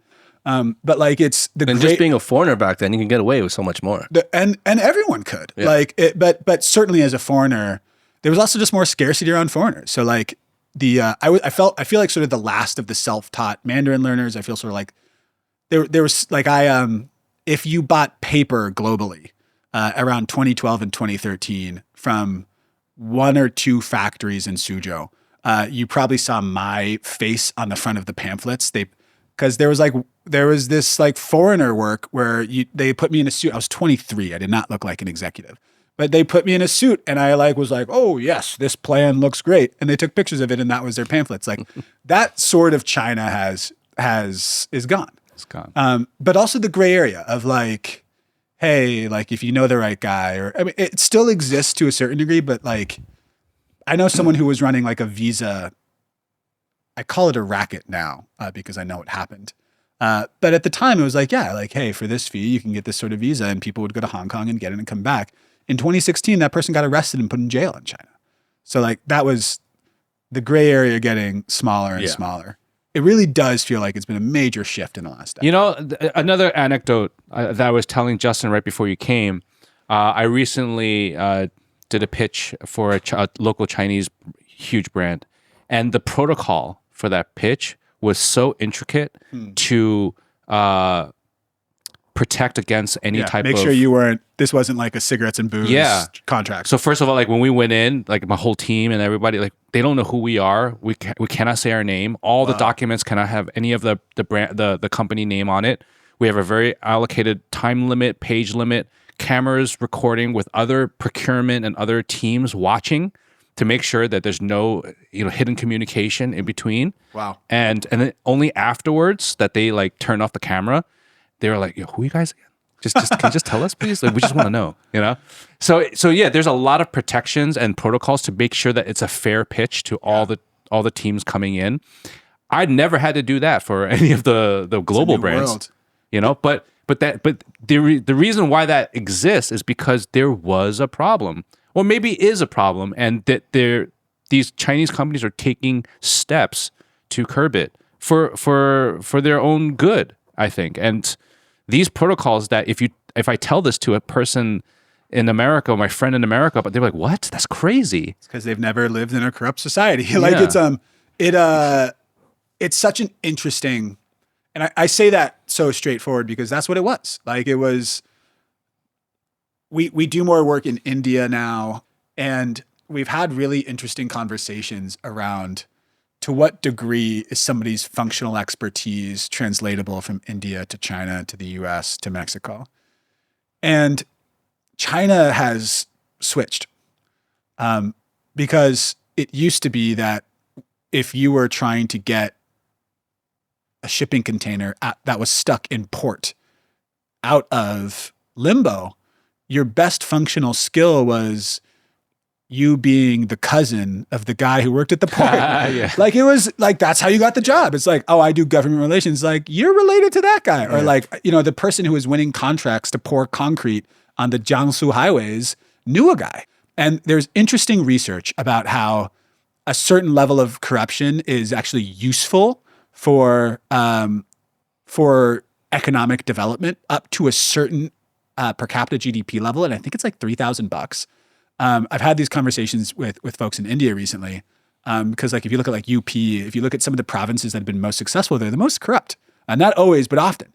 But corruption means that there's pathways to get things done outside of the normal bureaucratic pathways. The wheels are greased. The wheels so are greased. The wheels are moving. The wheels are moving. But then the crazy part is China has tried to turn it away from that, which is against the incentives of every single person who has worked in the system. Every single person who has worked in the system, whose palms got greased, who got to squeeze a little bit, who got their 10% or 5% from every single transaction, to like suddenly say, hey, you don't get to do that anymore. Like every single person who joined the system and worked in the system, joined, worked, stayed because of the extras. And so it's so hard to pivot once you've let corruption into the system to propel growth to something that is not corrupt. And I don't think China's gotten enough credit for how far it's gotten, recognizing that it hasn't pivoted all the way. And so to get back to that, like that conversation I had with this person, is like, I actually think it's way harder to try to say, hey, this person runs this function for China, India, Southeast Asia, because so much of the functional expertise is actually tied up in your ability to get things done locally, which is very relationship driven in countries at a certain level of development. It doesn't always follow an exact development curve, but it's certainly highly correlated with one. Yeah. Yeah. Even us coming here and having lived here for a long time, we were part of that system where, in many ways we kind of benefited from these small little corruptions here and there, right? Yeah. That's kind of what made it charming for us. in a way, right? It was fun. It was exciting. Yeah, we got to take advantage of those. But I mean, for like from a broader view of just looking at society and how a place should run, I mean, these are necessary steps, love them or hate them. But I mean, I think when it comes to China, rightfully or wrongfully, I mean, that's what I kind of appreciate, is that at least there's an effort there to try to fix problems.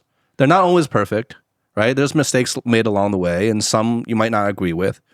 But at least there's an effort, whereas I feel like in other places, sometimes they only pay lip service to effort but the real hard work doesn't get done.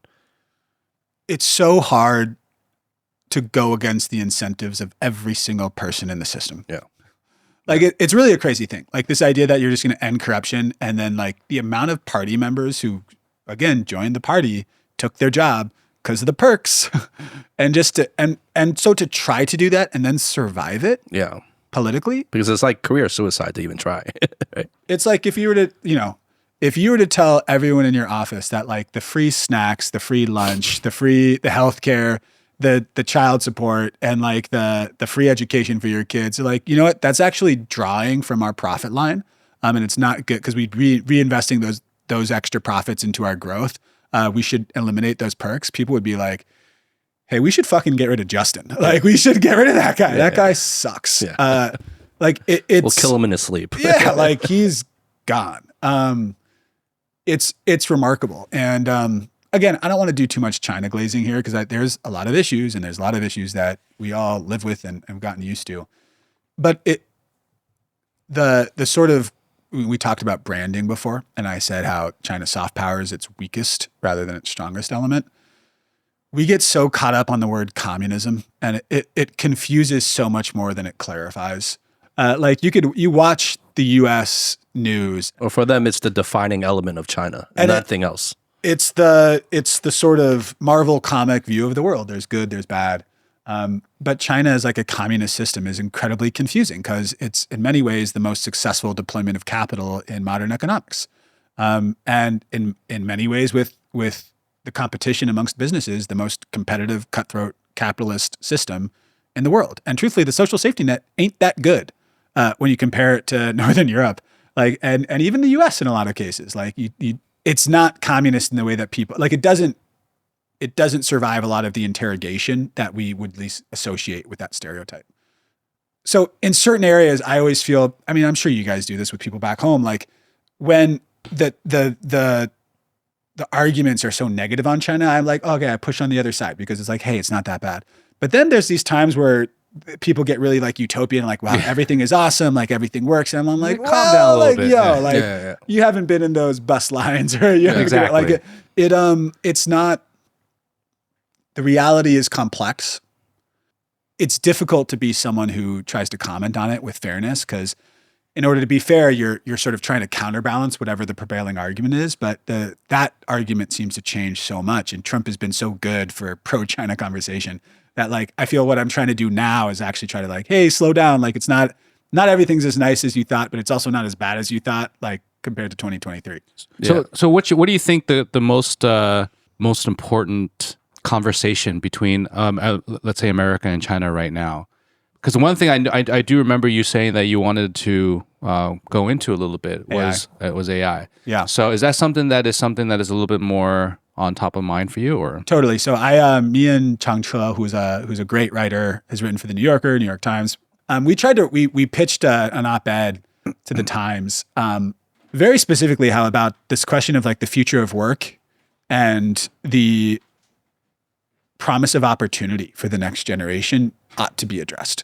Like it feels like both countries have engaged in a race to be first and best at a technology that will divorce opportunity and productivity for individuals. Like it will separate the access to jobs, to a future, to some sense of security for more people, while also just, blowing the brakes off of what's possible for businesses large and small. And so this actually weaves really well, Howie, into what you were thinking about before in terms of like, all right, unions, like what's the best, or like big government, big, hopefully benevolent government, like what's the best approach to trying to create a version of the future that could cause some optimism for the next generation? I'd like to think that there is an answer to plug the hole, or really like the gash in the side of the job ship that is currently taking on water. But it does feel to me like it's a historically great time to be a boss of a big business or a shareholder where like more efficiencies could be realized than ever before. A great time to be an entrepreneur where you could do more with less than ever. A historically bad time to be an employee of a big company. Like the guarantees, the stability, the skill set that once might have guaranteed you a future, I think is increasingly out the window, or at the very least is being heavily modified, much more than the social media era, even more than the internet era. This is a very lofty idea, but like, what is the future of work? What is the future of a society where work isn't guaranteed to a larger swath of people? What role does government play? What role should government play in giving some sense of security and opportunity to a next generation and their citizens? That to me is the conversation that I wish was happening at the senior political level. That is certainly not. Like if you guys have been to a dark factory in China, it very quickly is insane. Like, it's insane. Oh man, I have a funny story on this. When I was a study abroad student in Hong Kong, this was 2011. I knew a guy whose cousin or something was like the largest e-cigarette distributor in the UK. And he was like, hey, can you guys go to Shenzhen and check out some of my factories? And we're like, obviously, yes. And so we like put on suits. I was 21. Like, I don't know what I was looking for. Like, I'm like, oh, no 12-year-olds here. Like, what are you looking for? But I remember at all of these factories, there was a role at the end of the assembly line. And the role in some factories, it was one person. In one factory in particular, it was four. And the person who occupied that role was typically a 65-year-old man, 65 or older. And his job was, with a plastic tip, to try every single e-cigarette that came off the line. Every single one. And I took a certain amount of glee from that because every time I saw like a 18-year-old out of a club, like puffing on an e-cigarette, I'm like, there's a 65-year-old Chinese man who has tried that before you. His lips were on that before yours. He got to that first. And wait, he was just trying it raw dog? No. There's something on there was like a hookah tip. Okay. But like, they were all tried. And like, I have since gone back to one of those factories. I kept in touch with one of the guys, and there's just a machine that does that now. So you just stick it in and it goes like, and then like, all right, that one works. There is it's a funny example. By the way, that 65-year-old man probably thought he was signing up for the coolest job in the world. Like, I just get to smoke all day. This is, This is paradise. This is what I do anyways. But then like the look in these guys' eyes on like hour 7 on the assembly line. But like that job's gone. And it's now more cost effective and like probably better for their image and insurance to have a machine for it. Are there other dark factories in the world besides in China? Definitely. And by the way, this is also one of China's great exports. So like if you go to the Canton Fair where they're selling stuff, like it's increasingly automation. Like it's increasingly automation robots, it's increasingly smart ag tech that could, you know, it's solar panel cleaners that don't need a person up there with windshield wipers. Like it's the ability to do more with less. And it's increasingly less people. I have a friend who runs HR at a very large bank in one of their divisions, not runs it for everything. And this is true of the US. I think it's less true of other companies where labor is cheaper. They were like, as the head of HR for this division, I am best incentivized. By the way, they had a little bit to drink, not this, but they had a little bit to drink. And they're like, well, I'm best incentivized to not hire humans. I can't get humans to work longer. What country is this? This is the US. This is New York City. Okay. Very large bank that you've definitely heard of, a division of it. And they're like, humans have a limit to how much they're able to work. There's typically diminishing returns on their intellectual output. One of my jackass bosses might sexually harass them and then we'll get sued. They have to be managed. They will have personal crises that impact their output. Like from top to bottom, what are my incentives here? And so one of my biggest concerns that I wish our leaders were talking more about, and I'm ready to be proven wrong about this. Like I'm ready for there to be like a wonderful, incredible upswing from this that I'm just not seeing. But one of my biggest concerns is that the job pyramid, where there's a lot of entry-level work, and it gets thinner as you go up, as you get more mature in a company, certainly, that pyramid is looking increasingly like a column. That there are just fewer entry-level jobs, fewer middle management jobs, and fewer people at the top to manage and create the same level of productivity that a broader base that required a broader base before. And I think what's so interesting about the US and China is the systems are so different and there's so much great creativity and talent in both that like you could probably think of a pretty good answer or intercession that would work in at least one of them, and then the other one would look over and get jealous and then try it too.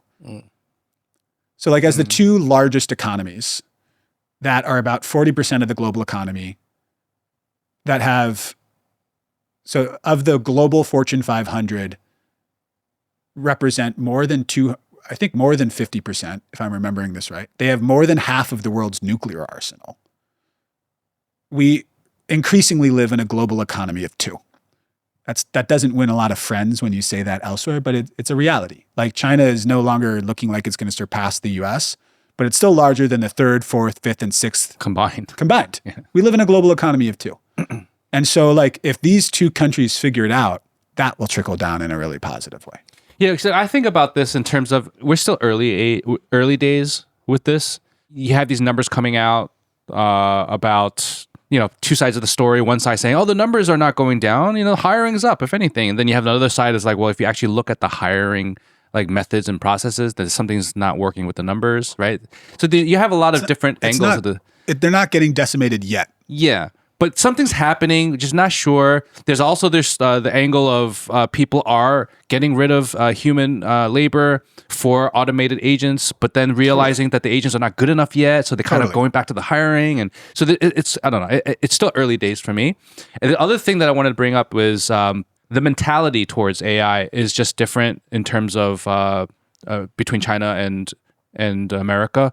The reason why I bring these two countries up, because these are the two main countries that are developing AI, and just the way the citizens are using AI or reacting towards AI, plus the way corporations are using and utilizing AI, and then from the governmental messaging. Totally. I mean, what are your thoughts in terms of near future, the way these two countries are dealing with AI so differently? Like, how is this? Is this a convergence that's going to meet somewhere or not? I don't think so. But before we get to that, one quick point. Big tech has cut 90,000 people this year in the US. Adam Tooze tracks this number. 90,000 is a lot. 90,000 and it's like, it's very well paid people who thought that they had made in the shade. One of the interesting things that I sort of expected to be the entry-level jobs are decreasing, but a lot of the mid-level management is getting cut first because they get paid more, and there's a lot of administrative bloat. And tech is, like, AI hasn't done everything yet, but it's pretty good at administrative bloat. And so those are the people who get hit first. Yeah. So it's actually not like millennials, it's like elder millennials and young Gen X, which I think is interesting. I think there are critical differences between these two ecosystems. The simplest way to put it is in China has the talent and the US is the capital. 40 of the top LLMs are in the US, 13 are in China. Huge divide there. 70% of the patents are in China, and I think like 20% or a little bit less in the US. 47% of top AI talent in top organizations is from China around the world. 47%. This is from Stanford's annual AI paper. It's a crazy number. In the United States, 38% of top talent in the US is from China. Not Chinese-born Americans. You look at all the papers that come out. Like straight Chinese. Straight Chinese names. Yeah. So I call this the Grok 2 moment. So I talk about the last 18 to 24 months. Like DeepSeek and Trump happened the same week. So it's all of the data inflects there from global perceptions of China to perceptions of the US. Like it's hard to really say Trump has a really big role in it, but DeepSeek was a great reminder after 4 years of like focus on COVID and government that China makes good shit. Like people were like, oh wow, yeah, they're not just a big government who has restrictive COVID approaches. They actually make stuff there, and they do it with less, and they're very creative, and they're like and figuring out how to adapt and adopt to their current situation. But from that moment, there was also the Grok 4 moment, which I think was July of that year. July of 2024, where they took a selfie and they're like, Grok 4 is going to launch and this is going to be awesome. And people like sort of like looked at that picture and were like, something like 60% of the talent was from China, like a crazy high number. And that picture circulated a lot on X and also here in China.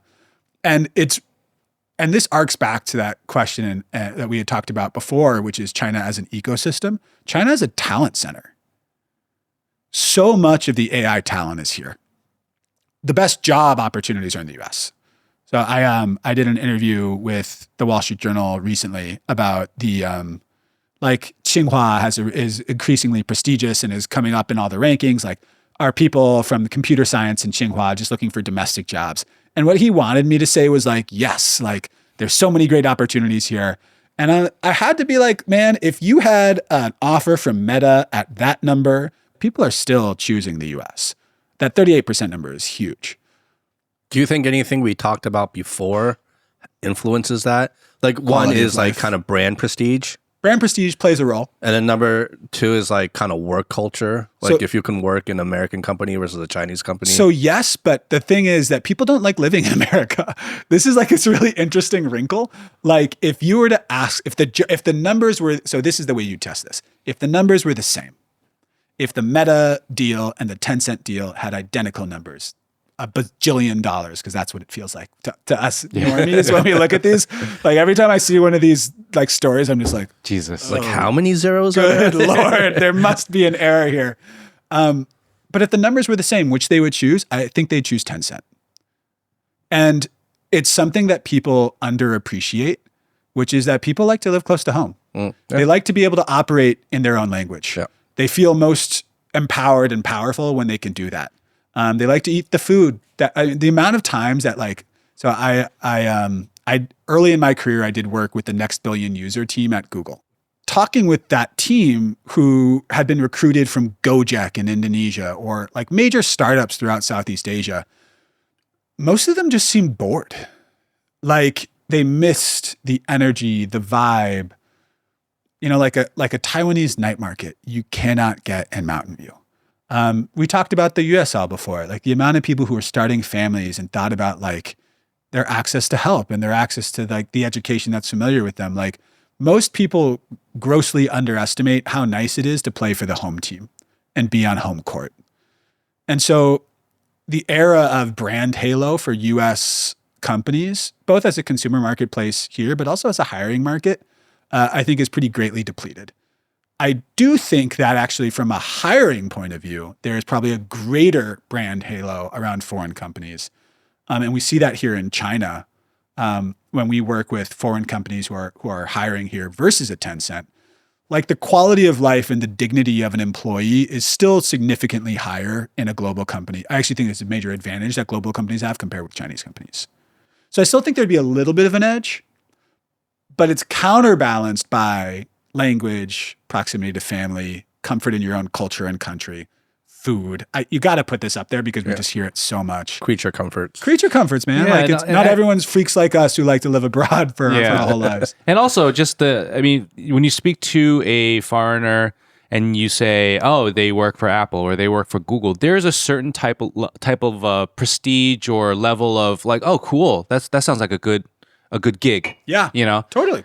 Compared to China, where you have a Tencent or Alibaba, actually people have that sort of pride too here. TSMC is a great example. So talk with somebody in Arizona who works at TSMC versus somebody who's in Taiwan.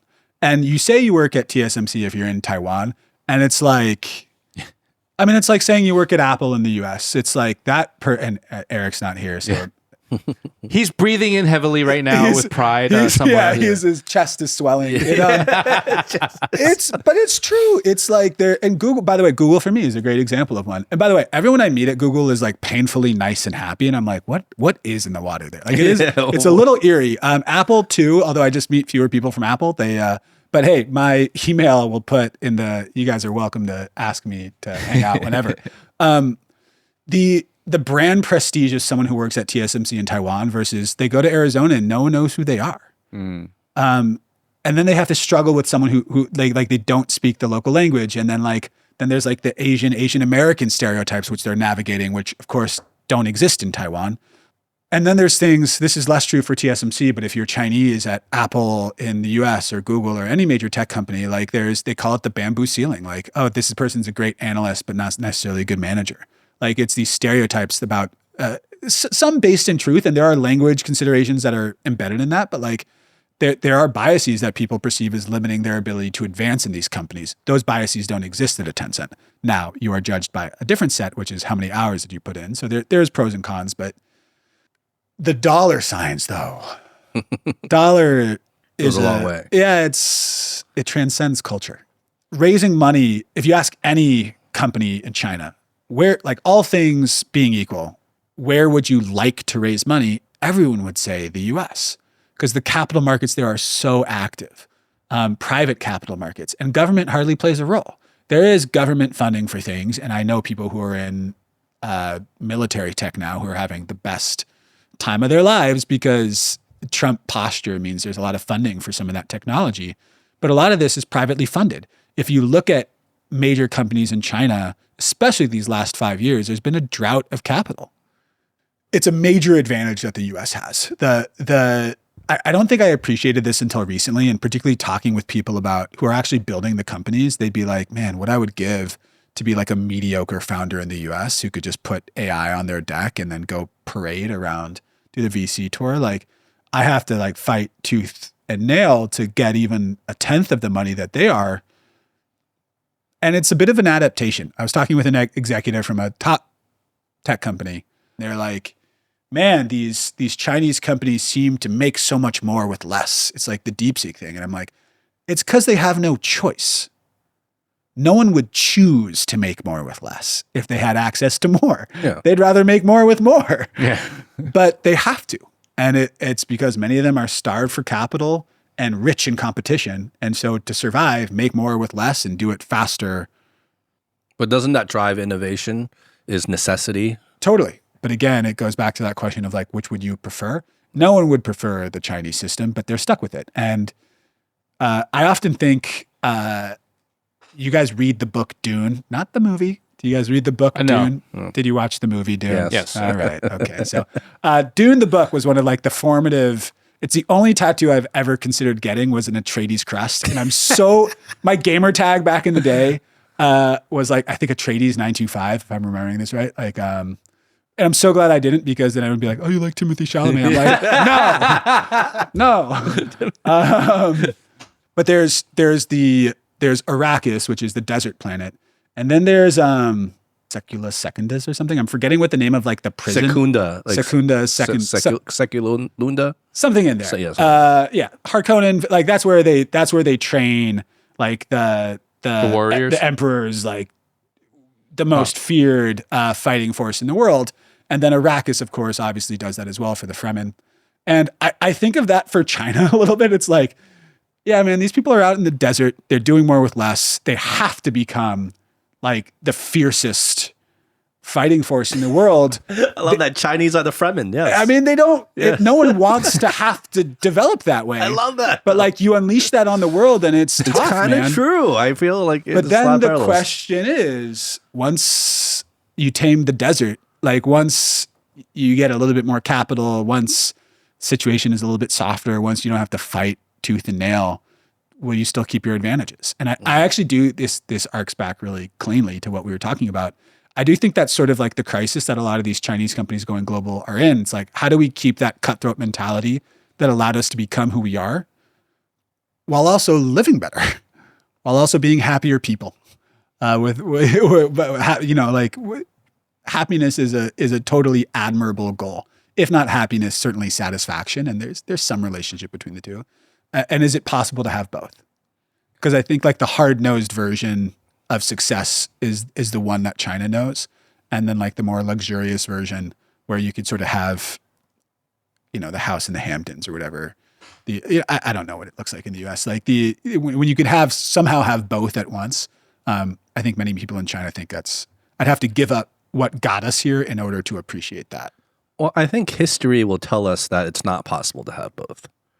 Right? If you look at almost every empire that has come and gone, if you even look at the history of the United States, every society, when it was struggling, was cutthroat. And when they were the dominant society or dominant empire where the riches started flowing back home and people got fat, eventually people got lazy. And, it's that old saying, like hard times make soft people and soft times make hard times. Or round and round we go. Hard times make hard people, soft times make soft people.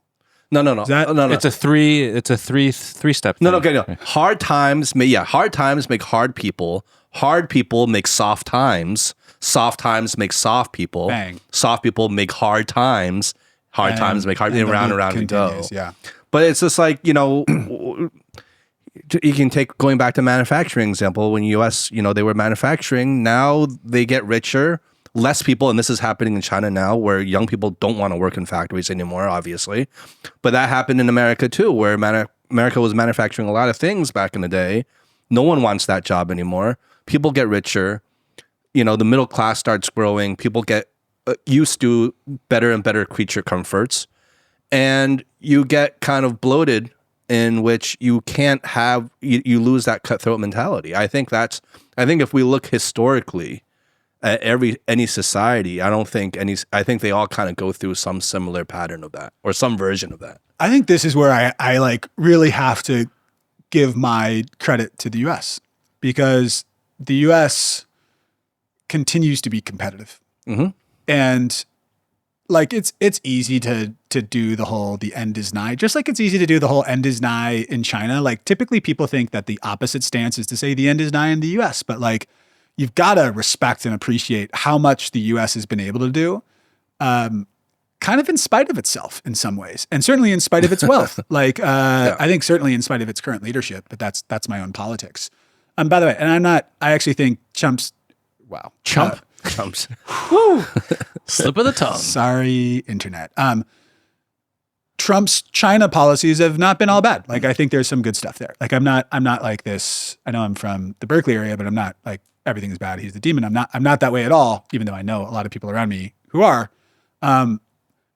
The degree to which the U.S. has been able to remain competitive in spite of its comforts. I have a friend who wrote a book on India called What Millennials Want. His name is Bhavan Marwaha. Great book. And we talk about every now and then, like, okay, if the talent pool or if the job market were truly flat. So like if there were no barriers to hiring someone from India or no barriers to hiring from the Philippines or China or Mexico, And if you're thinking there are no barriers now, there's a lot of barriers. Time zones being one of them, but like also just structural barriers, legal barriers, tax barriers. Like there's a lot of barriers. But if everything were flat, man, like the average American would just get decimated by like how hungry someone in India is or how hungry someone in China is. And I think to a certain degree that's true. And so the fact that like the US has remained as resilient, prominent, and like, Western Europe to a lesser extent, but a similar extent, in spite of how driven, hungry, competitive China is, but also so many countries around the world, I think is really remarkable. I know there's a lot of people who are worried about like a China shock right now. And as these Chinese companies are going global, that it's going to like really be hard for European companies and US companies too, just because their value proposition is not as lean because they're paying their people better and their lunch breaks are longer and like they're not working weekends. And it's like it's a threat to sort of like it's a little bit of like the cut and line.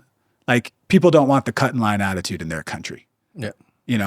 And the fear is with the Chinese product value proposition, it's so lean that it'll encourage that level of intensity again. And people are deciding whether or not they want that, which I think is like a spiritual question, and it's an important one to be having. But I've had an interesting conversation about this with people in China because there's a parable going around like the startup community here.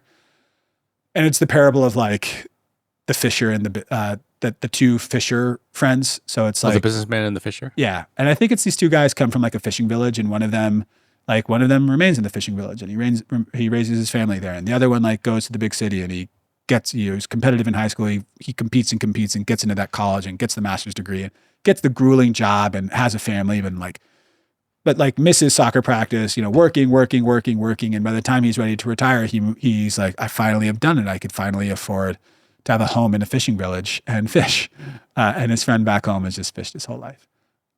When we get to conversations like this and I don't have an answer and we get to the third glass of whiskey, these questions on like, what is it life for? And is competition good? And like, what is the point for these countries? And I think to their credit, a lot of world leaders ask that. And certainly a lot of citizens ask that. Like, do I want to compete at China levels? Do I want to move at China speed? Mm-hmm. I think most of the world says no. And so what is a competitive advantage for a country and a company is not a lifestyle advantage for much of the world or one that they would choose. Yeah. And then I also kind of think, I don't know what you guys think about this, but I don't think China's speed is going to be able to last because I would say probably multiple factors, but I mean, you have a declining population, which is staring at the face of every company, that has any type of future, right? Number two is you have the robotics innovation that's happening right now. You're having the opportunity and the possibility to have dark factories. And then you have the continuous growth of AI that eventually would replace or reduce the amount of hiring in general. So the demand for manpower, literal manpower, is only going to reduce, logically speaking. So it kind of works for a growing economy in a country that is losing its population. Totally. It's so funny because the people who are really negative on China is like declining population, vastly shrinking workforce. And then it's also like we have to protect against AI and automation coming out of China. But they don't see the relationship between the two. The first 20 years of China's economic development from like 1980 to, really 1993 to like, let's call it 2008 was demography and destiny. Like your demography was your destiny. You had a huge working population willing to do a lot of work for very cheap. And that's the economic miracle in China. Like that's it. Plus extraordinarily hardworking, extremely studious, picked things up fast. Like it's not just that, like, because otherwise India, by the way, would have done the exact same thing at the exact same time. India and China had the same per capita GDP in 1993, around $300. China obviously has taken a different route.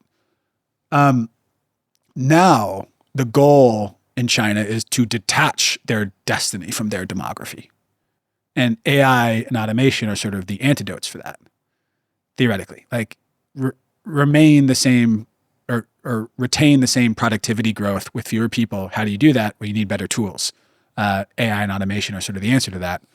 The tricky part is, how do you pace demographic decline with AI and automation development to be in sync so that they're replacing the humans at the exact right rate so that the people don't really feel the burn?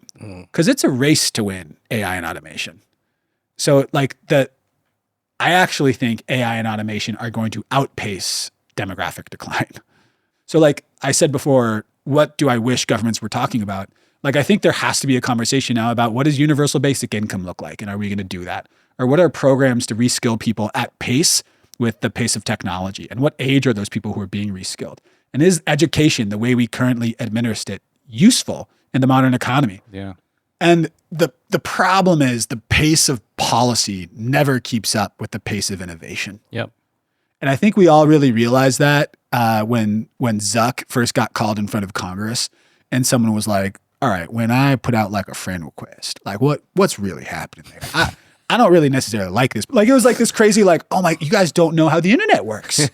My phone connects to Wi-Fi. Right? Like, Does that mean? and this, the second good China book from last year was Breakneck by Dan Wang. There's two great Dan Wangs in the thinky China space, by the way. Dan Wang, who wrote Breakneck, and then of course Dan Wang from Eurasia Group now. So well-populated Dan Wang space in the China thought space. But Breakneck was talked about specifically how like politicians in the US are lawyers and politicians in China are engineers, and like extrapolate from there. I do think China does have an advantage in terms of thinking about how AI is going to impact society. And it certainly could do more and be more experimental than what the US would allow. But also like, and that's when the Chinese government's at its best. When it's at its worst, it's like your conservative uncle who's just like, I don't think men should have dyed hair on TV. Or like, I don't like, that moral system freaks me out. Or it like, I think about this often. Yeah. And this arcs back perfectly with the kid situation. Cause like, I don't know what sort of world my kid is going to grow up in. Yeah. How do you raise a child in this way where you don't have the answers or you cannot predict what's going to happen in the next 5 to 10 years? I will tell him, how do you be adaptive and kind? The adaptiveness is so that you could live in this world that's so fast moving, so challenging, where the technology far outpaces human nature, right? Like the speed in technological evolution far outpaces what is comfortable for the average person to shift. And I think that if there's one thing I've learned from China speed and from living in China all these years, it's that adaptiveness is in and of itself just an incredible advantage, even if the path to earning adaptiveness is hard. And that's where the kindness comes in. Because I see, and comes from our work with Chinese companies, like the thing, and just living in China for so long, like when people are sort of dropping out of the competitive system, it's just because it doesn't feel human. And when I work with European companies or even American companies, like there's a kindness that comes with that just is pretty absent from Chinese companies. And it's not because they're bad people, it's because the system is so grueling. And so trying to be adaptive and kind simultaneously, I actually think is really difficult. But it's what I would also most want for my son. Kind people are happier people. I just see it. I don't think you can be happy all the time, but if you tune towards kind, and this is where my wife is so excellent. Like I've been asked recently about like, how do you choose a good partner? My wife and I love each other very much, and we've had fights and like we've been through a lot. Without going in too much detail. She had a major illness. She's okay now, but like we've been through a lot. One of the things, like selfishly, when I think about my relationship with my wife, her name's Feifei. She's from Qingdao. Her average, so like 1 through 10, her average happiness level is a 7. And my average is like a 4.5 to 5. And the difference in how we go through the world is just like, and so maybe she's like a 7.5, honestly. And there are times where I'm like, why are you that way? But most of the time I'm thinking, how can I be that way? And why I love being with her selfishly. There are so many things I love about her, But they're in like the selfishness of like, how does it change me? I've gone from like a 4.5 to like a 6. And like, Wow. that is so major, just That like is. day to day. Yeah. Honestly, being with her has made the biggest difference in my life. Recognizing that it doesn't take happiness to behave kindly towards others. Like the positive feedback loops from just putting good stuff out into the world. Even like with BridgeWorks, man, I said I wanted to talk about why I chose BridgeWorks. And this is, I know we're sort of nearing the end. I'd love to get this down because when you run a business, like you could run whatever business you like. Like I forget this all the time. And I have a great business coach who I just started with like 3 times ago, or we've done 3 sessions. And it's basically like a kind way to say I have a therapist who talks about my business with me. You can run whatever business you want. And like, it has to make money so it can be sustainable and you can pay people and pay yourself. But like, you don't have to build a business that's going to hyperscale. You don't have to build a business. Like you could build a business that lets you surf for 2 months of the year. I'm revealing what I hope for. It's probably not going to happen soon. But I feel like with BridgeWorks, I chose the ice cream business.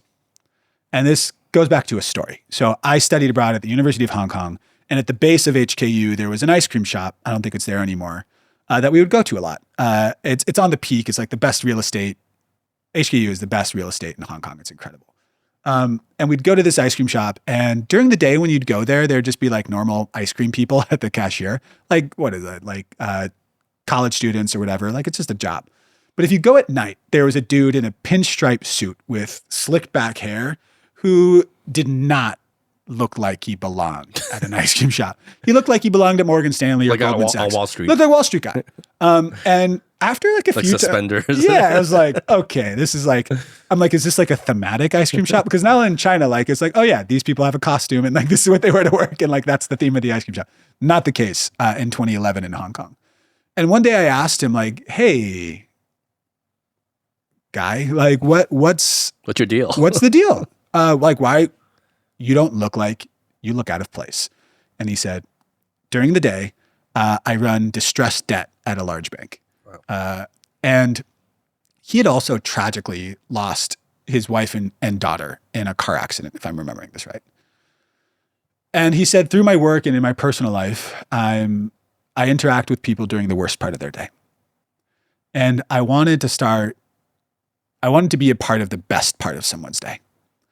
And so I started an ice cream shop.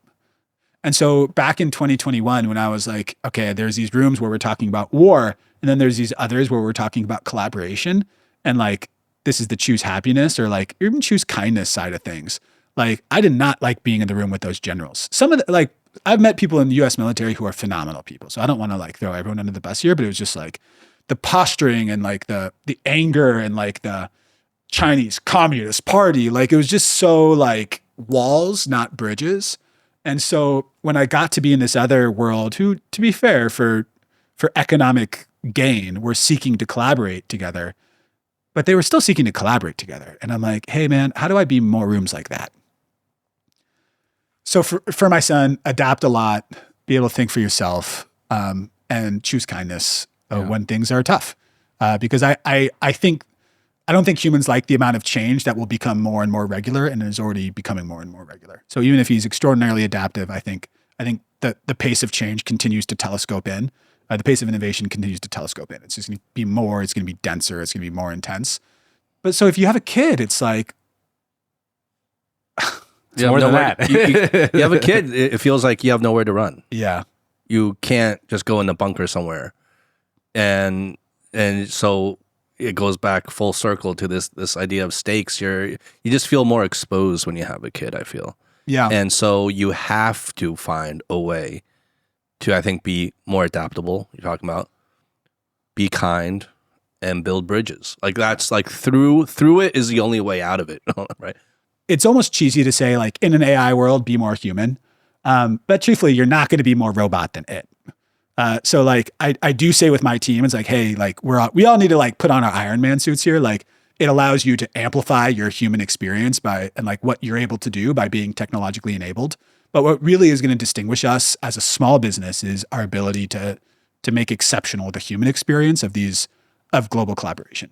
And so double, triple, quadruple down on that. Because truthfully, competing anywhere else is a mistake. Yeah. And maybe there will be like new reconfigurations of society, but that's like, we have to be much further down this bottle to start thinking about like the deterioration of the nation state, like a post-capitalist society. Like that, I mean, that you start to get into like real Neil Stephenson territory. Like and the very fabric of like our reality in the world. Yes, exactly. Which, next time. Cheers, Zach. Cheers, guys. Cheers, man. Such a blast. You guys are doing awesome stuff. Where can people get in touch with you? Reach out to me on LinkedIn, just Zak Dychtwald. That's a hard last name.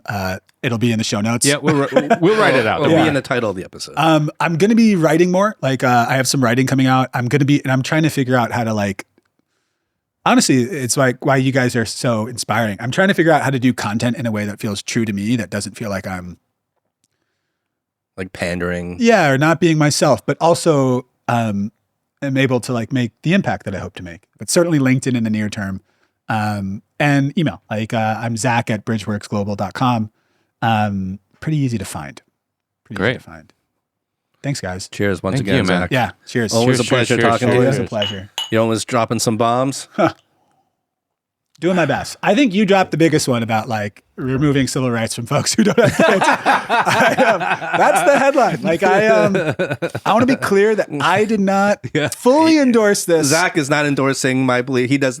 My beliefs do not represent that of Zach's. I tried to de-escalate to voting rights, but we brought it right back up. I am no longer one of the hosts of The Honest Drink. I just want to make that clear. My content creation career Next started episode, and I'm going ended to be here. like, I am stepping down from my position as host of The Honest Drink. Some like excruciating X.com apology. Thanks, guys. You guys you've created an amazing space here. Thank you. Physical and abstract. Thank you guys for having me. It was a blast. And look, man, we've always been singing your praises since the very first time we met, and you've been on. We've been blown away by your level of just not your intellect and articulation, but how deep and how layered your thinking is.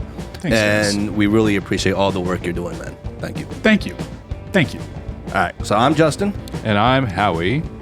That was Zak Dychtwald. Zak Dychtwald? The whiskey is hitting. The whiskey's hitting. That was Zak Dychtwald.